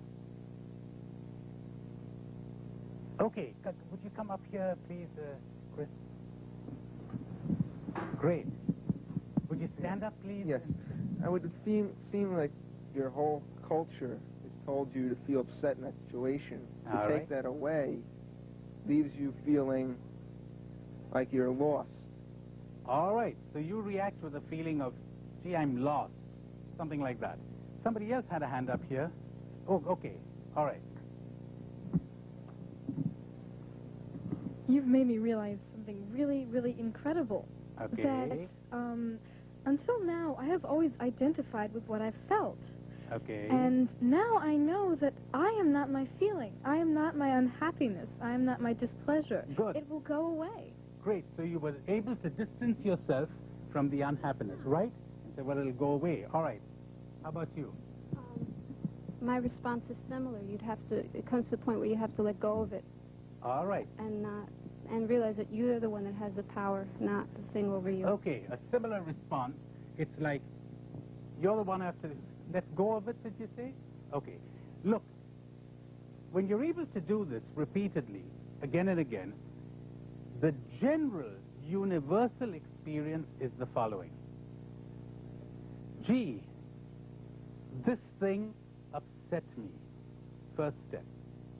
Second step. It wasn't this thing that upset me. It was my programming that upset me. Oh, so I don't have to deploy all of my energies fighting that outside thing, right? All right, right. I don't have to spend all my emotional energy blaming that outside thing. That's right. Funny, this thing gets depleted. It keeps going down. You know, because as long as I've got an enemy out there who's upsetting me, I'm demanding that change. I'm refusing to give up my upset unless that thing changes. Am I clear enough? Like if I think, would you give me your name? PJ. Now if I think PJ is upsetting me, then as long as he's there and he's indulging in the behavior which I say is upsetting me, I'm refusing to give up my upset unless he reform, he change, he disappear, he get away or whatever. Right? But let's suppose PJ refuses to get away. Let's suppose it isn't PJ, but it's life. And life persists in being that way. So I continue to be upset. Now, the moment I say, hey, wait a minute, it isn't PJ, it isn't life, it's my programming. Oh, is that what it is? That's right. You know, he could be right there doing exactly what he's doing now, and I needn't be upset. Other people in my position wouldn't be upset. It's my programming. Oh, that's a revelation. And the upset is going down, down, down, down. And after a while, you're getting less and less upset about fewer and fewer things. Am I clear enough? Am I? Okay. Now comes the big, pardon me, huh? I don't mean to be insulting or anything, but you're going to enjoy this. Now comes the big American question. How do we fix it? Like, okay, he's not upsetting me. I'm not upsetting me. The programming is upsetting me. How do I fix this? You know the big Oriental answer? You don't fix it. You let it be. It'll go away. The more you try to fix it, the stronger it gets. Gee, that's another mind-blowing thing. Don't fix it. Let it be. Let it be. It'll go away. It really will. If you've seen this, but don't I need to know where this programming comes from? It's a help, but not necessary. And if you're hell-bent on getting it, I've got to find it out where it comes from, and I got to change it, you're going to make it worse. You can be sure of that. Lots of people never change because they're so determined to change. They're so determined that they never change. They're so tense, they're so anxious that it gets worse. So here's another thing that particularly people in the West and in the East, we're all the same.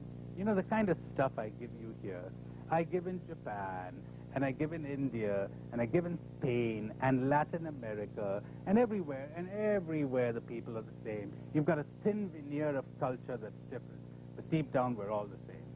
Same problem everywhere. The hatred is the same, the conflict is the same, the guilt is the same, the dependence on people's opinion and on the emotional dependence on approval is the same. It's exactly the same.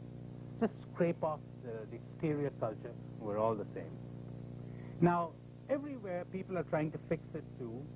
How do I change it? You don't change it. You understand it. You look at it. You observe it. It'll take care of itself.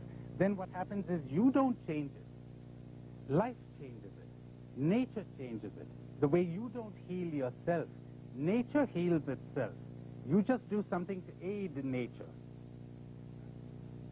So let me wrap this up, and we take a kind of a 7-minute break to field questions, in case I've not been clear enough. And to aid the questions, I'll make it a little more outrageous, okay? I'll make it a bit more outrageous. When something happens that we commonly say upsets you, it isn't this thing that upsets you. Life is not rough on you. Life is easy. It's your programming that is rough on you. Life is easy. Life is delightful. Think of my friend Ramchandra, the rickshaw puller. All right. So it isn't this thing outside there that's causing the upset. It isn't you that are causing the upset. It's your programming.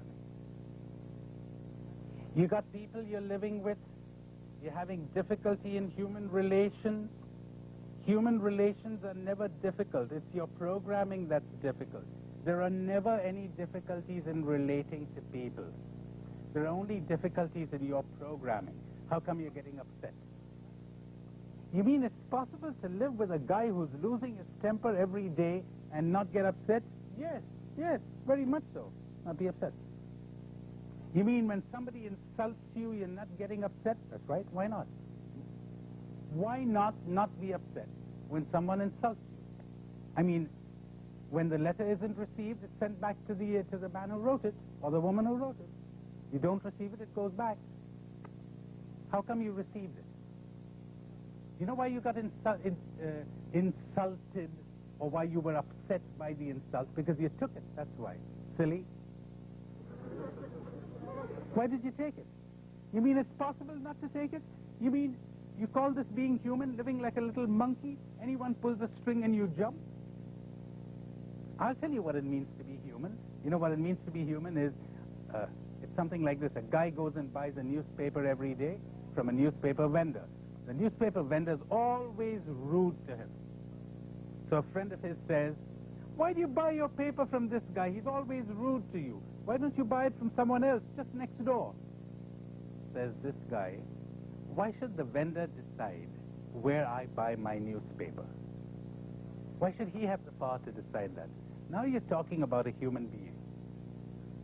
Otherwise you're talking about monkeys. You could control them, just twist their tail a little and they act in predictable ways. Programming. Programming.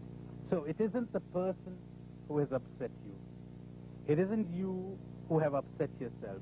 It's your programming. All you have to do is understand this and distance yourself from it. Understand it. You want to do something about that programming? If you can, fine. Is it necessary? No. If you're understanding it, you know it comes from your programming, not from you, not from them. It'll take care of itself. It really will. You'll be amazed that after a few months, things that before would have made you sick with anxiety or with suffering or with whatever, you can take in your stride with perfect peace. You're quite relaxed about it. That's the spiritual life. That's dying to yourself, dropping that programming. You drop it by understanding it for what it is. Call it by its name. So here we go. During the interval, I was thinking about those questions on religion, something very briefly on religion, and that story I promised you, remember? And then we were interrupted by the calls. There's this guy who invented fire, the art of making fire, see? And so then he takes the tools for making fire and goes up to the north where they have these tribes shivering in the cold, and he teaches them the art of making fire and the advantages. And people become interested. They learn, and what you know, pretty soon they're cooking, they're using it for building, and before they had time to say thanks to the inventor, he had disappeared. He didn't want any thanks. He just wanted people to benefit from his invention. He goes to another tribe, and he attempts to interest them, too, in his new invention. But he ran into a snag there, see? The priests began to realize how popular the guy was becoming and how their own influence on the people was diminishing. So they decided to make away with him. They poisoned him. A suspicion arose among the people that it was the priests who had done it. So you know what the priests did? They had a huge portrait made of the man. They put it on the main altar in the temple. They devised a liturgy by which the man would be honored, a ritual. And year after year, people came to pay homage to the great inventor and to the instruments for making fire. And the ritual was faithfully observed. But there was no fire. no fire. Ritual, remembrance, gratitude, veneration, no fire. Why do you call me Lord, Lord, and fail to do what I tell you? What's he telling us? Love. Love. That's what he's saying. What's the major obstacle to love? What I've been talking about today. Our programming, our obsessive attachments. That's what's blocking it, as I hope to show you during this session. The best religion in the world is the religion called love, not the religion called Lord, Lord. Who says that? Jesus Christ himself. And we may never lose sight of that, we Christians. Talking about this matter of grace and our effort, etc. There's the lovely one of the pious old Jew who said one day to God, he said, God, look how faithfully I've served you all my life. Right? Of course, he heard no answer. Right, says he himself to himself. Now, I've never asked you for anything, right? Right, says he, talking on behalf of God, of course. And he says, now I'm going to ask you for just one favor, and you can't say no to me. All my life I've served you, I've observed the law, I've kept the rights, I've done good to people, I've observed your commandments. Just do me this one favor. Let me win the lottery, and then I can retire in peace and security. So he was convinced that God would grant him his desire, and he waited and waited and waited, and he kept on praying every night, and after 6 months nothing had happened. And one night, in sheer frustration, he yelled. He said, God, give me a break. Let me win the lottery. And imagine the fright he got when he heard a voice reply, give me a break yourself. Buy a ticket. Hasn't bought a ticket.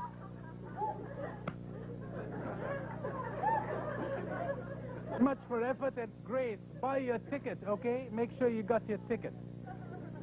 Make sure you're using your understanding. Don't expect miracles to happen. Like, see, understand, change as a result of that. So the first thing has to do with religion. The second point I want to make before we end this afternoon has to do with happiness. I'm going to tell you one of my favorite stories. Sometimes a story says more than a whole day's lecture, because it sort of speaks to the depth within us. And this one certainly speaks to mine. This is a story of a guy who is moving out of the village in India, out of his village, and he sees what we in India call a sannyasi. The sannyasi is the wandering mendicant. The sannyasi is the person who, having attained enlightenment, understands that the whole world is his home, and the sky is his roof, and God is his father, and will look after him. So he moves from place to place, the way you and I would move from one room of our home to another. Well, here was this wandering sannyasi, and the villager, when he meets him, he said, I cannot believe this. And the sannyasi says, what is it you cannot believe? And the villager says, I had a dream about you last night. I dreamt that the Lord Vishnu said to me, tomorrow morning you'll leave the village around 11 o'clock and you'll run into this wandering sannyasi. And here I've met you. What else did the Lord Vishnu say to you, said the sannyasi. And the man said, he said to me, if the man gives you a precious stone he has, you will be the richest man in the whole world. Would you give me the stone? So the sannyasi said, wait a minute. He rummages in his little sack, knapsack that he had. He said, would this be the stone you're talking about? And the man couldn't believe his eyes, because it was a diamond, the largest diamond in the world. He held it in his hands. He said, could I have this? And the sannyasi said, of course, you could take it. I found it in a forest. You're welcome to it. And he went on and sat under a tree in the outskirts of the village. The man grasped this diamond, and how great was his joy. The way ours is, isn't it? The day we really get something we really want. You ever stop to ask how long it lasts? You got the girl you wanted, right? You got the boy you wanted, right? You got that car, huh? You got the degree. You were first in the university. How long did the joy last? Let's measure it. I mean that.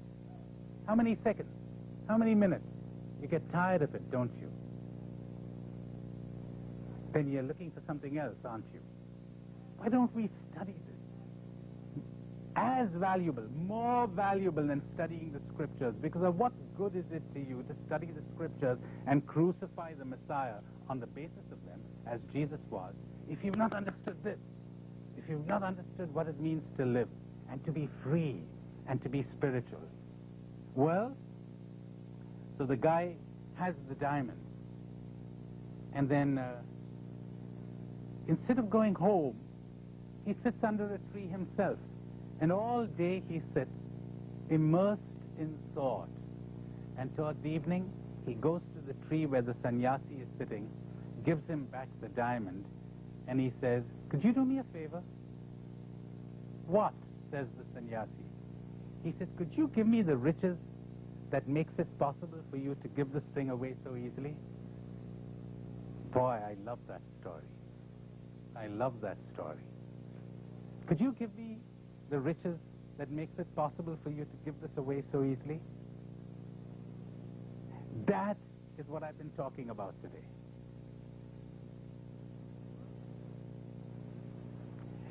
The world is full of sorrow.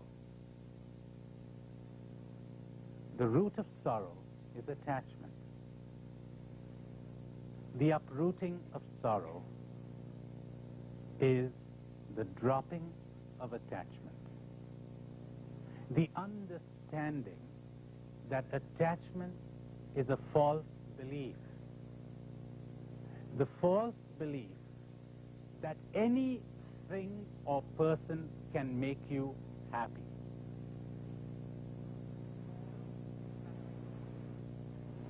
True happiness is caused by nothing. True happiness is uncaused.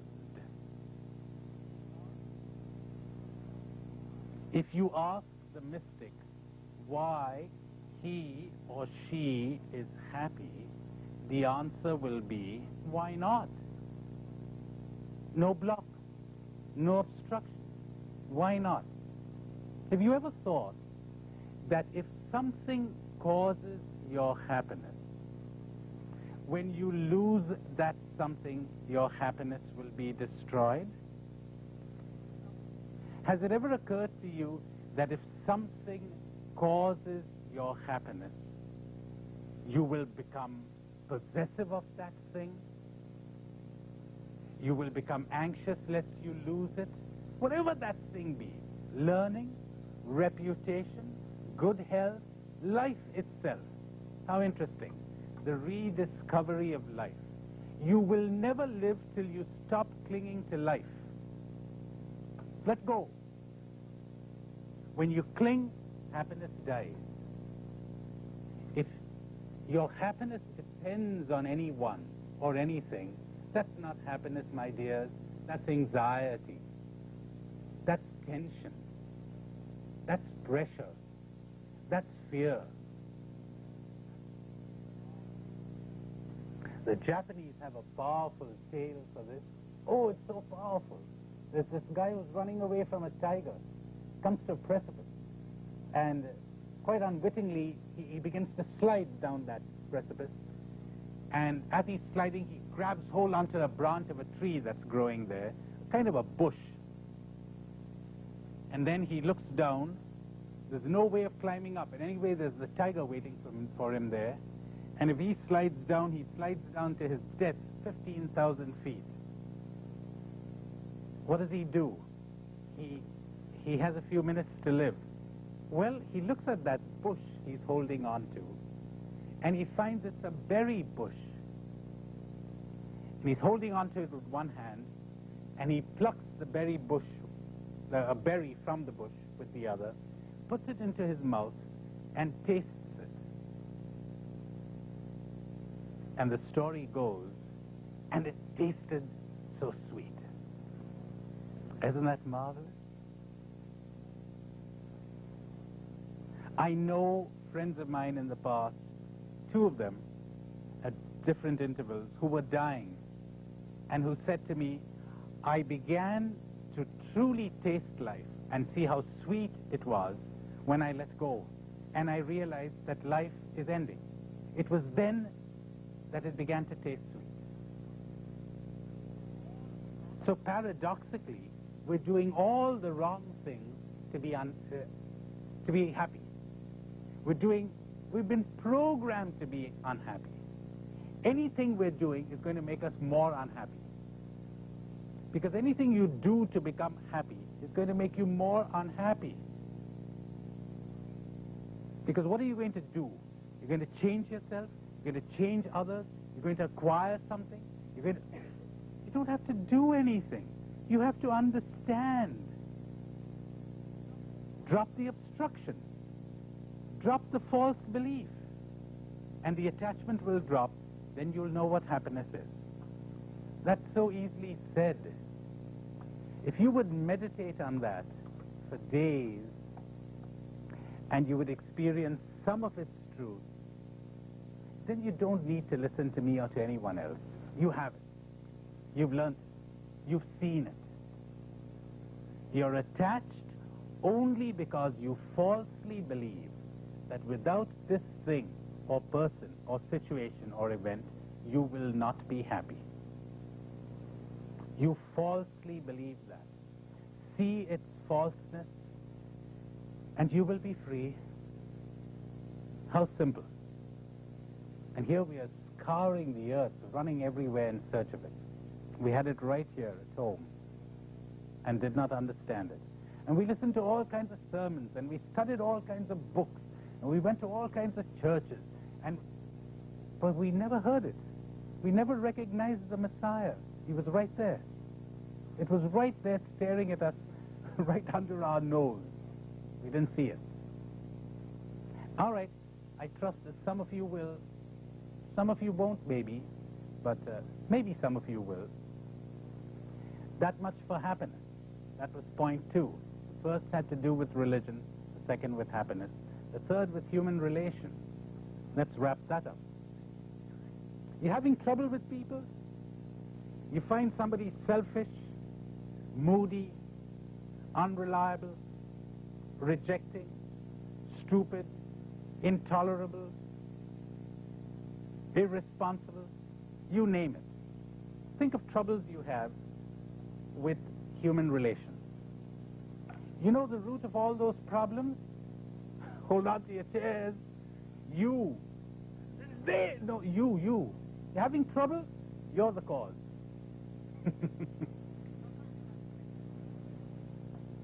How come you're affected? You know, people come to me and say, sorry to say, it doesn't make for much practice where a counselor or a spiritual director is concerned. But who wants much practice? I mean, if the pig doesn't want to learn to sing, let him go somewhere else, see? It's he. Do you want to change? Hey, wait a minute, you didn't understand me. He. Do you want to change? But, look, there's something wrong with you. You're upset, right? Right. You want to change? No! Bye!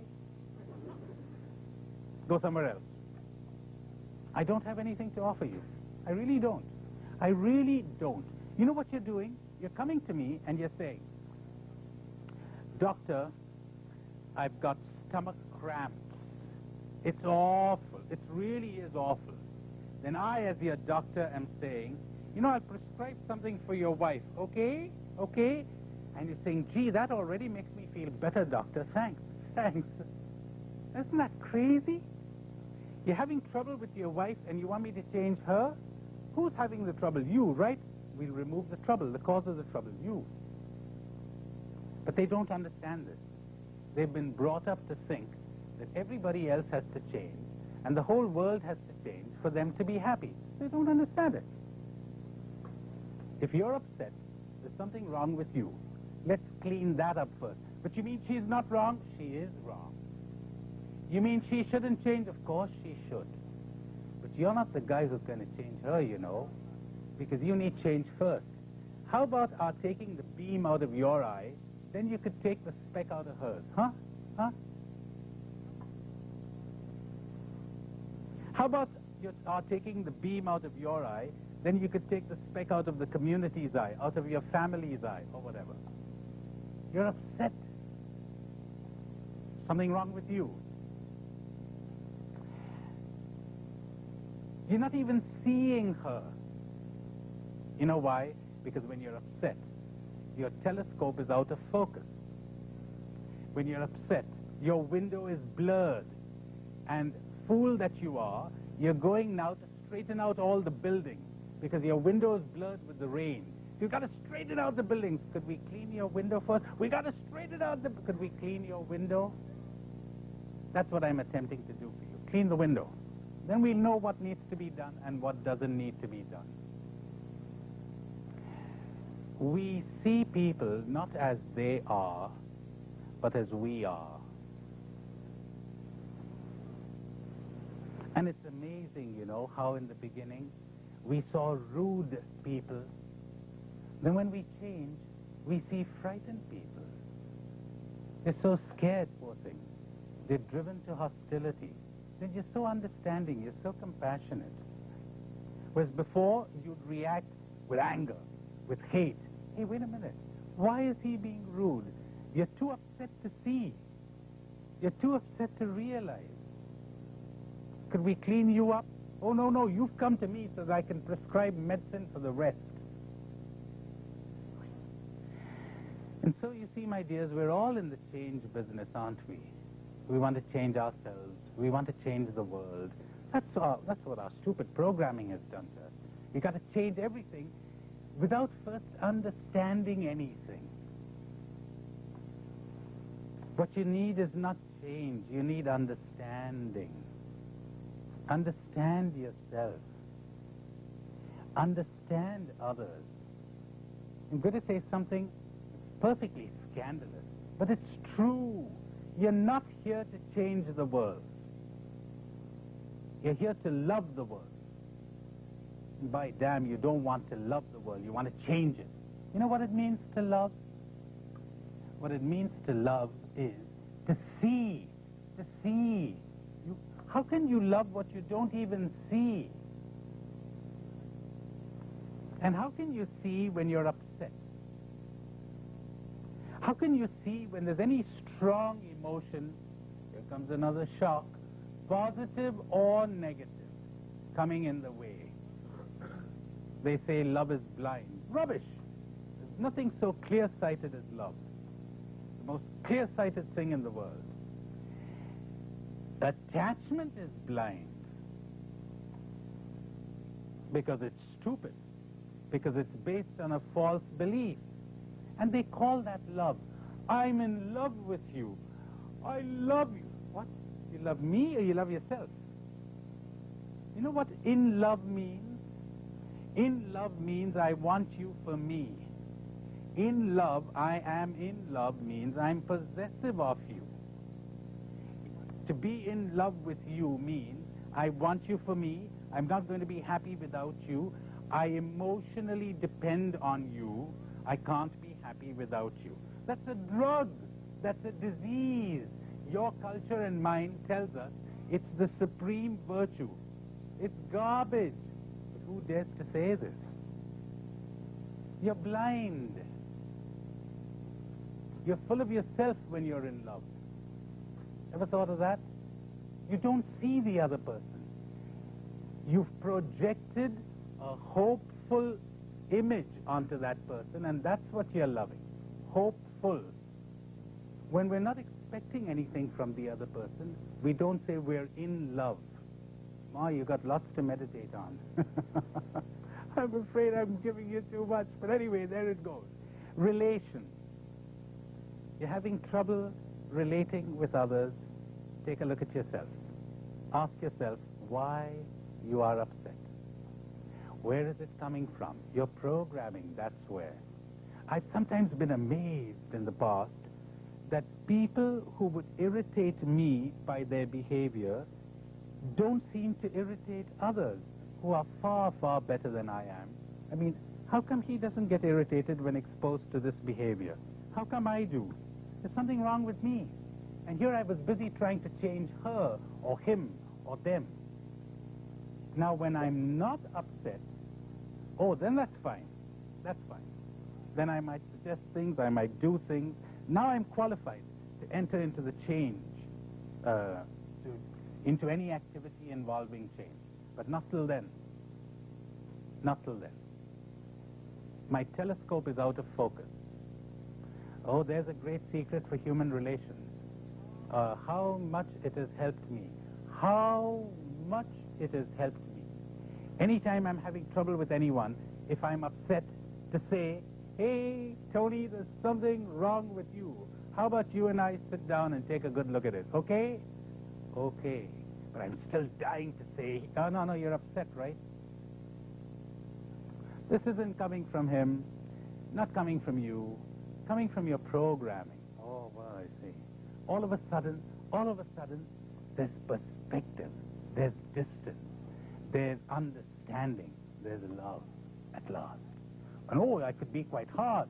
You can be quite hard. Love can be quite hard. But love is fair. Love is just. Love sees. Love is not prejudiced. Okay, so much for human relations. A word about control.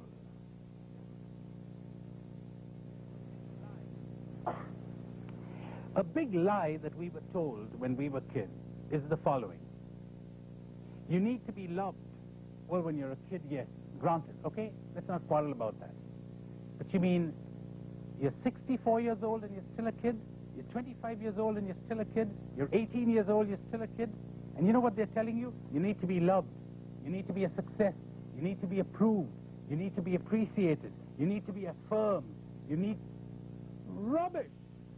And everybody's believing this. I'll tell you what you need. There's only one need, and believe me, this is coming.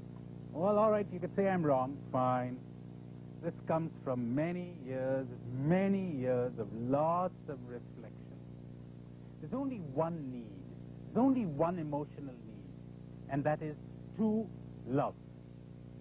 To love. No other. No other. You mean I don't need to be loved? Wait a minute. May I know what you're talking about when you say to be loved? Are you talking of to be desired? I'm going to pause here. Is that what you're talking about? You need to be desired? That's what everybody's talking about. No one seems to desire me. You want to be desired. And you want all the consequences of that? With all the control and the manipulation, etc.? Is that what you're talking about? You need to be appreciated. Good. Watch this one. I'm going to dramatize it for you. May bring a little more action into this. You know, I meet... It's amazing. You know, once you begin to understand yourself, you begin to understand people, and sometimes it's amusing. You're thinking, here comes old so-and-so. Watch how I'm going to make him happy, okay? Hey, Tom, you look great this morning. My God, you look 20 years younger. Tom's so happy. That was a great sermon you gave, you know. He's thrilled. You could twirl them round your little finger. Maybe you've done it. Huh? You could do anything with these human monkeys. Just tell them you like them and tell them something good about them. They're A, they're thrilled. B, they love you. What they call love, of course. Monkey love, huh? You know what that love is? Watch. You be good to me, I be good to you, okay?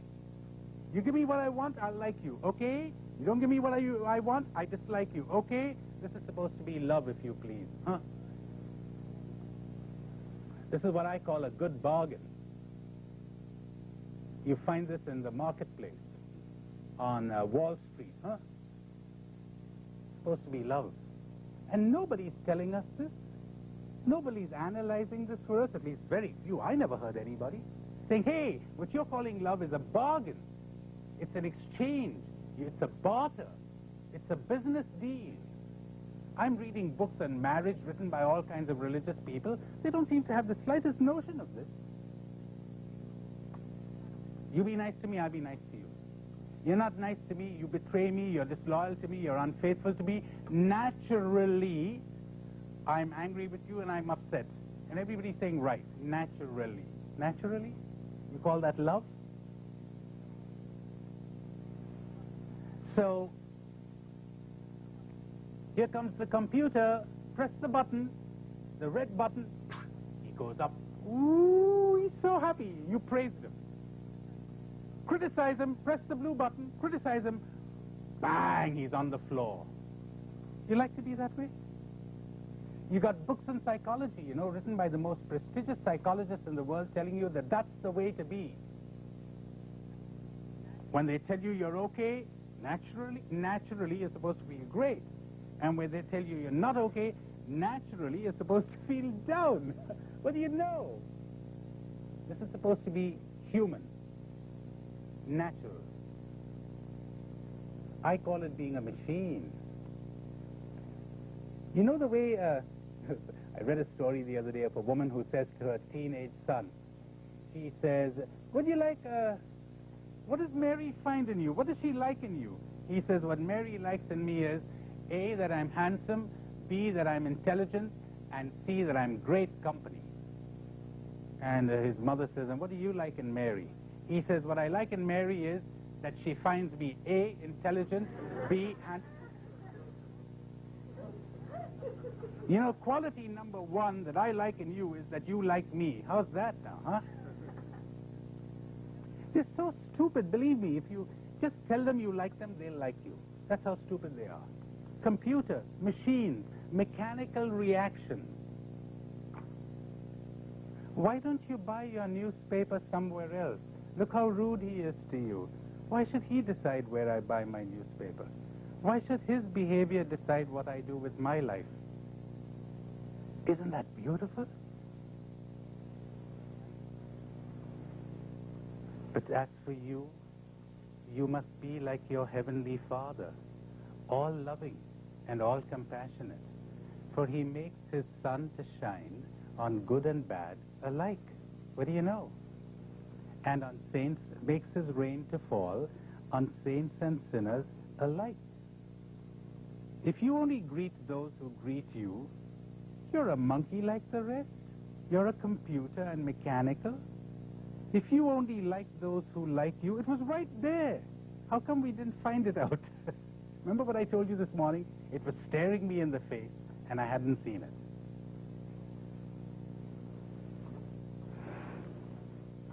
Take a little child, 6 months old, and inject heroin, any drug, into the body of this child, okay?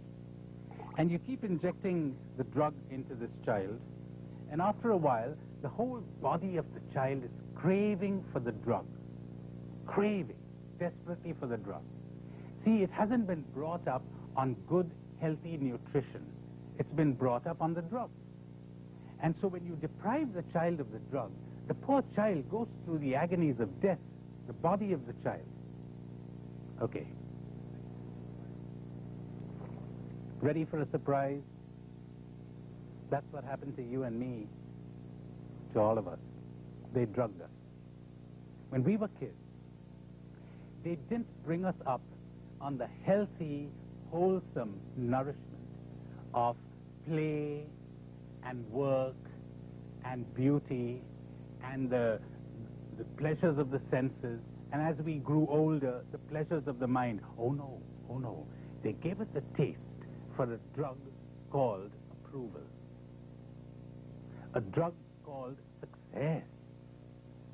A drug called making it to the top, achieving.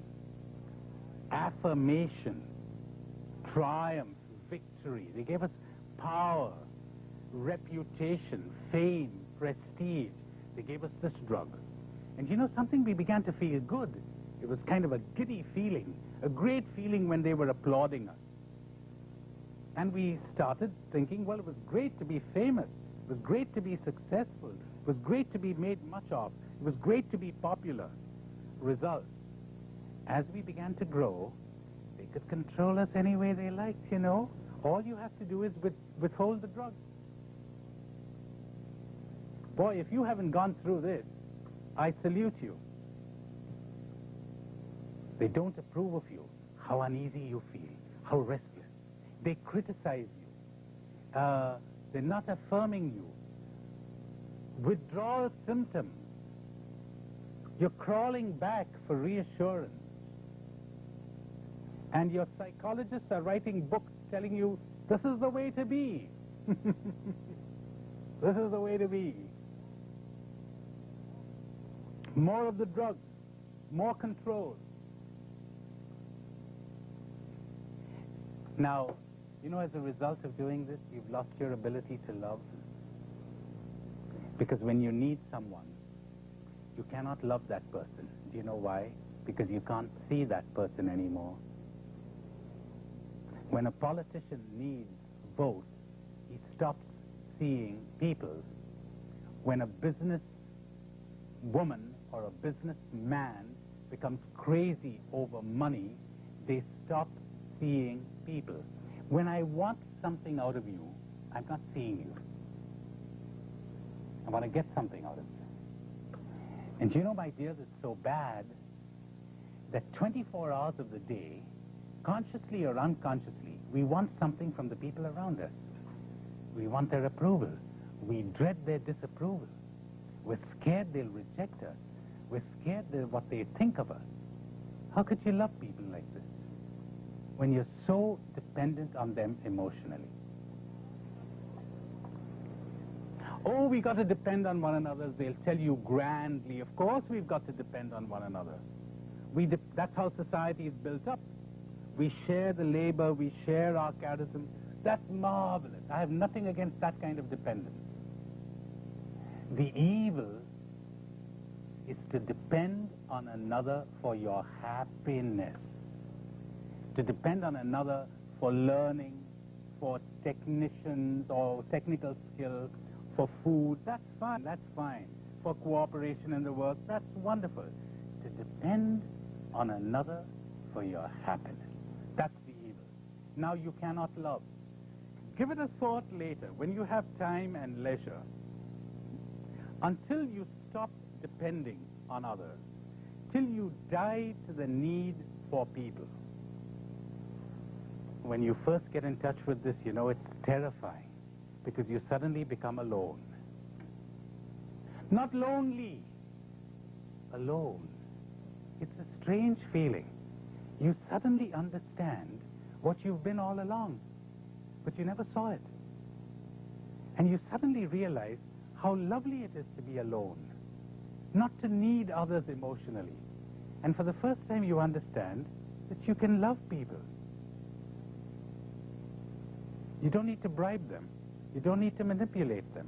You don't need to impress them. You don't need to placate them. At last you can love. And for the first time in your life, you are incapable of loneliness. You cannot be lonely anymore. You know what loneliness means? It means a desperate need for people, to the point that you're unhappy without people. Loneliness is not cured by human company. Loneliness is cured by contact with reality, by understanding that we don't need people. We don't need them. At last you can enjoy them because you don't need them. There's no tension. You know what it means to be with people and to have no tension? Because you don't give a damn whether they like you or they don't like you, what they think of you. You know what that means? Oh, what a freedom. What a joy. They could think what they want. They could say what they want. That's all right. You're not affected. You got the drug out of your system. And oh yes, you're still in the world, but you're no longer off it. They can't control you anymore. And all of a sudden, you have nowhere to rest your head. The foxes have holes, the birds of the air have their nests. But you're not resting your head anywhere. You don't need to. Because you don't cling anymore. That's when love begins.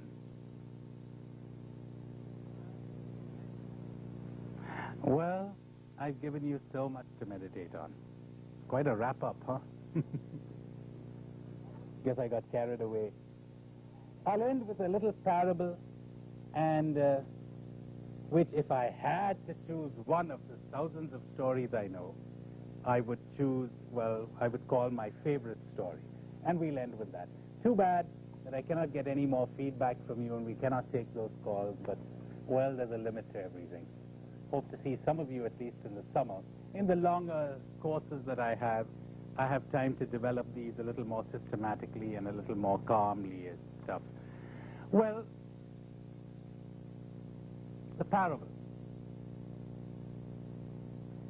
A group of tourists sitting in a bus. They're passing through the most gorgeous countryside. The drapes are drawn in the bus. Nobody sees a thing. And what do you think the people inside are doing? They're fast asleep. Some of them.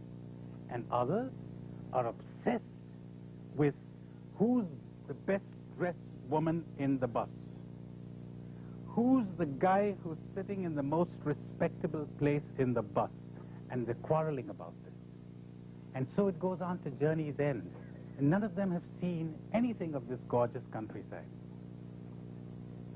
What do you think most people are spending their lives on? On impressing others. That's what. On making sure they're not criticized. On getting affirmation. I wonder how many human beings there are who 24 hours of the day, consciously or unconsciously, are not obsessed with this. I wonder. Very few. Consequence, result. Very few people live. Talk about the rediscovery of life. You'll never rediscover life till you understand this falsehood, which our culture, our society, and sorry to say to some extent, even many of the world religions are perpetrating. They're the enemies of life. And here comes the story. There was a lion who grew up in a flock of sheep and had no consciousness that he was a lion. What do you know? He didn't know he was a lion. And one day, you know, he would bleat like a sheep, he'd eat grass like a sheep. And one day they were wandering at the edge of a big jungle when a mighty big lion let out a roar, and he leaped out of the forest and right into the middle of the flock.